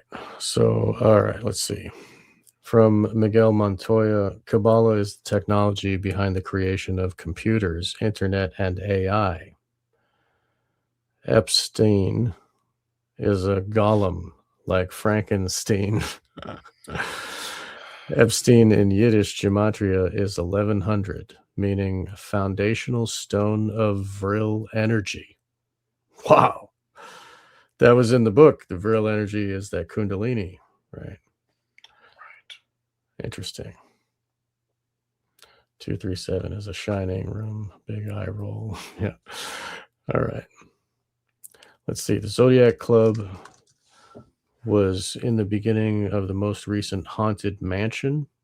Don't know what that is. Which started with Zodiac Club and also talked about MIT femto photography. Whatever that is. I want to know what femto photography is. Someone who knows to witnesses in 13 says it also has an occult ritual in the movie that is supposed to be a Zodiac Club ritual using burning glass and homophone. Don't know what that is. Do you know anything about that? No. Here, Saxon Ranger says MJ knew. Thinking about those images of his face, like. Right, I think you're right. Yeah, he knew something. He doesn't look comfortable because a lot of his public pictures, he's always smiling. Yeah, like a celebrity. Like he's very like jovial person. Yeah, he loves people, but not Epstein. He's something not a people. weird. Epstein's not people. I mean, in my opinion, something strange. So, D_1957 says, "I will not let Epstein ruin." By Rado for me. Their fragrances are so good. That's just what somebody said online. It could be completely fake. Sorry, guys. I don't know. Right. Under the Rainbow Fashions. Yeah, that I brought that up in my work where Under the Rainbow is spelled with a spiral, which is advertising the pedophilia. The spiral is the pedophilia sign, right? That's right. And then when you go inside, under the rainbow, the big rainbow sign is that glass room, where the spiral stuff happens. All right. I think Diana used to be Michael's handler since he was a young boy. Diana.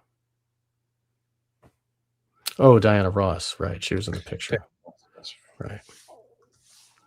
So we got a $2 donation here. Diana brought her children to Diddy parties. Wow. Wow, I didn't know that. That's disturbing. Wow. Thanks for the donation, everybody. That's very nice of you. Thank you. Let's see. They're doing the same thing with Ariana Grande in Wicked and her Judy Garland's eating disorder benzos addiction makeover. Wow. That's a good way to put it. Jeez. Yeah, she looks like a skeleton. It's scary. Like, it's obviously a mental problem at that point. It's like, save her. Somebody needs to help her. Right. She did not look good at the end, man. She was just on heavy drugs. Who, Judy Garland? Yeah, right. I'm talking about this Ariana Grande. She's poor she girl. She looks way too unhealthy and not very skinny. Yeah, so. Yeah, it's like, I don't know. They're transforming these people. They're doing some kind of alchemy to them. I wonder if Hans can find his way in. He's got a click. I don't see him on the bottom there. He's just muted. Oh, okay. I see. All right. Okay. All right. Let's see. This is SRA. Yep. Hello. Satanic ritual abuse is in the house. That's true. Yes. Saxon Ranger says, yeah, they know they have different souls, all right, but not superior like they may think. That's a good way to put it. But the Tao is great. Thanks, Rucknock. Yeah. I'm glad you made a meme of that comment. Like, flippantly, I was like, yeah, she should turn it upside down. Yeah, it was your inspiration. Let me see if I can find it. That's great. It looks, I mean, it's totally accurate, bro. Like, she's a total liar. Yeah, she's a perfect front person for those guys. Yeah. So, because the Tao is now openly dark money, laughy face. Nobody with money has like money in the Tao anyway. Like, give me a break. Who has money in the Tao? Like, I don't know anybody. It's like old boomers or something. Right? Yeah. People. Trump's buddies. There she is. Oh, here, I'll take this. There's the cross. There it is. That's how she should be wearing it. Look how proud. That's the spirit in the black too. Like, she really was wearing black, which is impressive. Like a freaking like Imperial Raider or somebody She's from the Empire. The Tribe of Dan flag, the red and white behind her, and those are the colors of magic too, red and white. Wow, crazy. She's pretty evil looking. She's very proud. I think she was constantly a fixer because she never went after any of the Epstein stuff in Florida from when she was AG from 2011 to 2019. So that she was probably their person from the beginning, Right. I think that's the whole trick that got played. Like, okay, we're ready for you to get to work, Pam. Well, you good. Little do you know, she was hanging out with another guy. She is who has some type of a connection to like trafficking out of Ukraine. Like, it's crazy. Yeah, no, I mean, these guys are just so dirty. It's just incredible. Is that a real picture? No. It's AI. Yeah, remember William was like, she should take off that cross, and I was like, yeah, she should turn it upside down, and he went and fucking made it AI. It was great, dude. Watch this. This is how dirty this. I don't know who this girl is, but she does really good work. Uncle Ted knew. Ted knew. He was just ahead of the curve, guys. Oh, hi, Pam Bondi. What are you doing with Keith Frankel? I have a couple questions for you, Pam. How much were the acting lessons? Do the Epstein victims that you cried with know that you're friends with Keith Frankel? Why was Keith Frankel and Jeffrey Epstein talking about body boxes on February 10th, 2010? You've read the files, so I'm sure you can tell us. If Jeffrey Epstein was such a monster, Pam, how come Keith went to his house so many times? One thing that was mentioned in the Epstein files is children being trafficked out of Ukraine. Keith Frankel and his family run a children's home that takes children out of Ukraine. You need to cut the shit, Pam. You need to cut the shit. Like literal children. I mean, this is almost like a comedy show. Like everybody's running like some NGO or some child trafficking outfit out of Ukraine. It's so freaking gross. Like you have to go shower with a freaking like Brillo pad after you're done looking at this stuff. Like how are you able to do this? It makes total sense. She's in that job. Well, also the underground laboratories in Ukraine, right? That's one of the things is they don't want Russia. And there were some leaks of some of these things, right? This is maybe a year ago. Chemical stuff, chemical stuff, biological human experimentation, like hardcore stuff that was released. And then I think it just faded from the radar, but that might be a good thing to look up because Ukraine was like an epicenter of this. And also just because we're, I've crossed the Rubicon on the JQ, I guess. I mean, I've known about this for a long time. I know I'll talk about it, like the whole ritual murder thing. But the world's largest menorah is in Ukraine. They have, look it up, world's largest menorah. They want to create the second homeland for ancient Khazaria. Ancient Khazaria, which, they were a barbaric people that lived off of basically piracy, murdering stealing, robbing, murdering, and finally they had an ultimatum: convert to one of these religions, either Christianity, Judaism, or Islam. And then and then it became, then that fused into, and that's like about 90% of the population today are this, bloodthirsty human sacrifice, cult. I'm not saying people are doing that now. I mean, I love everybody, man. I love everybody. I'm sorry, dude. Okay, let's delete those comments. But seriously, dude, like it is crazy that look up that menorah and look up the second homeland, and then you'll see this thing. It makes sense. They're doing genocide there because they're at the first homeland. They're doing genocide there too. Yeah, clean it out. Yeah, and Chabad is actually a direct offshoot. People don't know this. Chabad, which Trump swears allegiance to, Chabad Lubavitch, is a offshoot of Sabbatean Frankist cults with a veneer.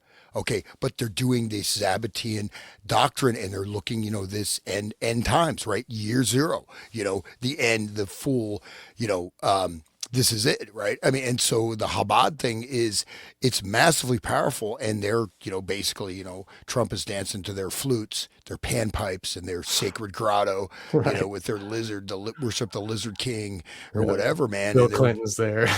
and then we can be hackable animals, right?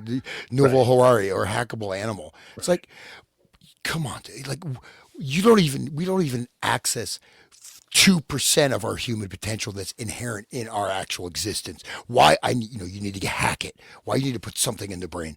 How dare do you say that AI is going to take over the world, right? It's not going to happen. But what will happen is a total degradation of human knowledge, since people get so much information off the internet. It's all going to be fed back to the AI. You create the feedback loop. You create the Ouroboros sector, right? Ouroboros, information, it's information warfare. But I really feel kind of optimistic. Like this is like, I think, hopefully, I mean, maybe he's going to, they're going to bomb Iran and just, we're going to have like $15-20 a gallon gas, and America will collapse, and we'll have like riots, and we can live in the Obama movie real time. I'm glad you're optimistic, because Kash Patel is on the job, guys. This is him. He's been working very hard today, looking for all these pedophiles. He's really changed his kind of tone. I mean, look at how hardworking he is here, guys. Look at this. This is really incredible. Are you sharing? Busting his ass. Okay, there it is. Oh, nice. USA. Yeah. Jesus. At least he's got the angle down, right? It's got the straight 90 degrees right down the old gullet. Like a sword swallower. Jeez. Yeah. I mean, you cannot write this stuff, dude. Like, this is the biggest story of our lifetimes. Here's the guy like partying with the hockey team. They're in Europe. He's in Europe, right? Like, this is a joke. Like, wow, this is like a sick joke. Dude, are there any more comments? Okay. We got another $2 donation. Thank you. Every little bit helps. I see you. Okay. I gotta maybe cover my coffee fees, guys. Right. My revenue, I'm trying to hit 3 figures, man.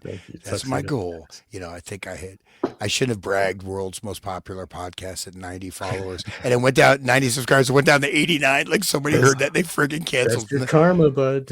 I know, I can't brag, and I realized that I was I don't know, the biggest one was like 300 million. So technically, okay, just joking. But would you mind bringing up just that that Chabad Center in Ukraine, William? Yeah, I will. Yeah, because look at this thing, and this is Chabad is direct Sabbatean. This is a Sabbatean Frankist, and they are very, very, very, very powerful.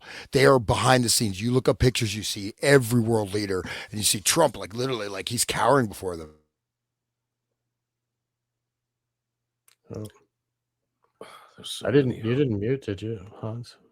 Did mute, yeah. Okay. I'm trying not to talk too much. When I Google it, it says Chabad org centers in Kiev, Ukraine. Just look up world's largest menorah It's in New York City. It's supposedly in it's in Ukraine. Manhattan. No, it's in Ukraine. Well, then Google's wrong, man. You better get on the line. And I have the image right here. USA, New York City. I'll just share a screen. Yep, I'll share it. Well, that's the thing. That's what we see, right? It's blocking your information, right? Information warfare. Right. share screen. Okay. And then that's the thing. Like I tried to get the menorah in Ukraine. Let's see. Here we go. Hey, look. Okay. Share. Look at this. This is the center. Look at this. It's massive, dude. It's like that Qbert video game from 1984. It's a massive center, dude. It's like huge, complex. I mean, it is the largest in the world. I mean, it's like, look at that right there. See that star illuminate? So yeah, it's I mean, it's right there. And so there you go. This is being, depleted from the informational narrative. Okay, I'll stop sharing. Okay, anyways, so, and that's the thing. Like, you lose this information. That's the danger we're looking at, especially when people can't function if they don't use AI, right? I mean, you want Yuval Noah Harari like to run the world like that guy. He's not even a scientist. He's some kind of sociologist or. I mean, he's just some like BS, like basket weaving degree or something. Kinsey studied gnats or some shit. I don't know why he's the sex guru of the United States. But anyway, Murder by Maestro asked you a question, William. Yeah, I've never heard of Crowley Regis. I've done an extensive amount of Crowley research, and that doesn't come to mind. Okay. But Staffordshire, I think I'm familiar with Staffordshire, which is, I think, probably one of the emptiest parts of the UK. If I remember, if it's on the border of Wales. That's where the guy who started the O9A comes from. Oh, wow. Okay. Here, let's see. Here's another one from Murder by Maestro. The Crowley family was established in Rowley Regis, Staffordshire during 1600s with early records from the early 17th century. Key figures included Mary Crowley, 1677 to 1771, and Ambrose Crowley. And he says, I'm sure it's the same. He was close to Stratford-on-Avon. I think he was born somewhere around there. Not Stratford. It was Staffordshire. No, I'm trying to jog my. Oh, Crowley was born in Royal Leamington Spa. Okay. So fairly close. I mean, I guess. Have you heard of Mary Crowley, 1677 to 1771? I didn't do like a huge genealogical thing. I know about his parents. Okay. I'm not putting you on the spot. You don't have to. I don't mind. I don't. Okay. I'm in trouble. Some of the stuff I don't know. I mean, one of my research in Crowley was not to find his genealogical heritage. Sorry. Mm-hmm. But how sure could he have? I mean, the thing is, it's amazing, right? This guy, he was what? Okay, he's an MI6 agent, he's double agent, this and that, and just this complete debased sleazebag, right? I mean, absolutely. I mean, and he ruined how many people's lives? And yet he's suddenly brought to the fore by who? The rock and roll musicians, right? I mean, one of the major, at least from the 60s on, right, has been the rockers who brought Crowley into public consciousness, right? With reach of millions, hundreds of millions, billions of people, right? If it wasn't for that promotion through the rock music sector, Crowley would not have had the prominence. He could have just faded into the dust, right? I mean, Jack Parsons. And, Jack Parsons, by the end, he was having sex with his own mom, if you know about that. And the dog that was in their supposed, That's what the Tantric book was talking about. It always involves incest, and it's talking about how they have to, with their grandmother and stuff, and it's not, they're supposed to be able to detach and be able to still do it and not think about that. It's crazy that people should read that Cult and Occult, edited by Peter Brooksmith. It's really, maybe I'll post it and I'll put it on my Odyssey and everybody can download the thing because everybody should have that. It's a great book.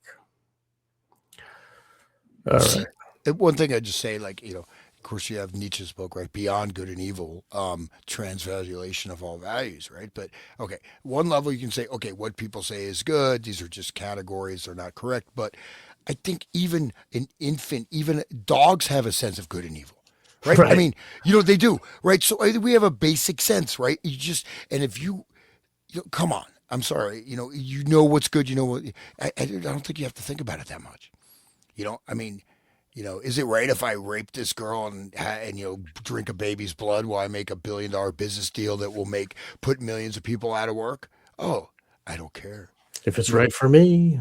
Yeah. So that's, I don't know, man. Buddha Yoga 7 says lots of different ethers and plasma fires, electricity, EMF fields, ether fields, quantum foam, they call it now. That's interesting. But yeah, that's probably along the same line as the internal stuff. Quantum foam, so basically, even you go back to, HARP, right? High Altitude Auroral Research Project. So this is dealing with the magnetic field around the planet Earth. And this actually fundamentally relates to the human consciousness. So this is injecting, it's like there's something they can't kill. No matter how much they do, they can't kill the human spirit, but they want to, right? Somehow. So you put all these things, you block the connection with the earth, and you put all these types of noise fields, right? And again, I mentioned the cell phones, even 5G, even worse. Why are you choosing a frequency that was specifically designed for use, military use, that is that operates at the same, because our brains, we're electromagnetic and our brains operate on different frequencies. This is how, entrainment, neural entrainment, frequency warfare works. You have your brain starts, it shifts, it's like a carrier wave signal, and then suddenly your brain starts resonating with that particular frequency, and they can create emotional states. They can make you, they use this I think it was Seattle. They first started they rolled that out at the WTO, whatever, protests, which was the last gasp of the left, before the left just kind of went down the drain, unfortunately. Or fortunately. Are you done, Sean, with looking at the comments? Man, it's a lot, but I'm still going. I don't know. Yeah, I got about 5 more minutes, guys. We're almost at the 3-hour mark. Oh, okay. So, well, if anybody has any questions, put them at the end of the chat. Let's see if I can get them. If you don't want to do it, I can do it. Marilyn Manson had a bunch of Kabbalah stuff in his older album art. Yeah, right. I mentioned Marilyn Manson. Catholic churches are built on the pyramids of fallen giants. Okay. Yeah, so there's a lot of chat in here, everything.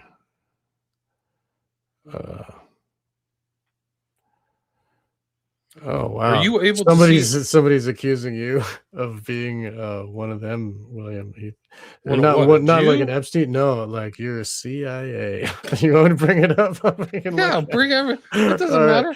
Everything. Pretend political legitimate. That's all. Jeez. Wow. The whole side. Not the president, dude. William, please say. They would never hire me, guys. Dude. You don't understand. William, send me a check, bro. I want my payoff, dude. Yeah, they would take a psychological test for me and go, "You're out. Leave." Send me a check. I have the highest FU response of anybody on earth. Yeah. So, like, you want me to go get you pencils out of the closet? No. I'm like, on that spectrum, I'm at the very end, guys. Just understand that. They should read your books and figure out what you're about. Like, you must not know me. Put down your fucking freaking crack pipe. Yeah, man. Imbecile. That's great, man. That's great. All right, so I don't care. I love the insults. Come on, bro. Well, it's all good. It's really harmless. It doesn't hurt anybody. I just want my check. Where's my CIA check? Come on, nobody has any sense of humor anymore. They can't take any insults either. Like, yeah, people. I've been called the worst, guys. There's nothing as bad as what I've been called. Like, I don't care. I've been called the worst. Nobody puts anything in writing. Yeah, especially all those freaking West Memphis 3 people. Like, they go hard. The West Memphis 3 fans. Oh yeah, they go hard, man. They're hard. I've been hard in the paint with them, man. Yeah, dude. A lot of elbows. A lot of attempts at the jaw break and stuff. Yeah, dude. Yeah. Well, the thing is, you have to find, like, once you find your internal grounding, your code, and you're doing the right thing, then it doesn't matter. You don't care what anybody thinks about you. I don't give a damn. I know what I think about myself. You don't like me? You know what? Yeah, go away. Get the fuck away, man. Yeah, fuck you. Yeah, I'm sorry. Right. Do you like me? Give me money. No, I'm just kidding. Like, we're at the 3 hour. But it really it's worth $1. I'm just kidding. What's the name of this book? What book are you talking about? Phil is bad. Okay, that's the name of the good. book was Cult and Occult and it was edited by Peter Brooksmith. So I put that up William may again. be investigating them or working for them. I don't even know what that means. Yeah, thanks for everybody for listening. We made it to like can't even get to the end. 640 listeners, so I really appreciate it. And God bless you, people. where can people find your work? It's Wake the Dead and The Resonant State and William Ramsey Investigates. That's right. Yeah, all the links should be there. And everybody needs to subscribe and share and all that stuff. Yeah, check it I out. never really say that. I'm trying to say it, whatever. But yeah, it's really great to have these to have these live every week, and I'm so thankful. Thank you, William. Thank you, Hans. Thank you. So he's been following me to 2016, guys. I started in 2010. I've been in the game for 15 years. I'm ready to get out. I'm ready to retire. I just keep called back in. It's kind of like something like that. All right, guys. Later. All right, thank you. Thank you. Thank you guys so much. Ed, just before I go, thank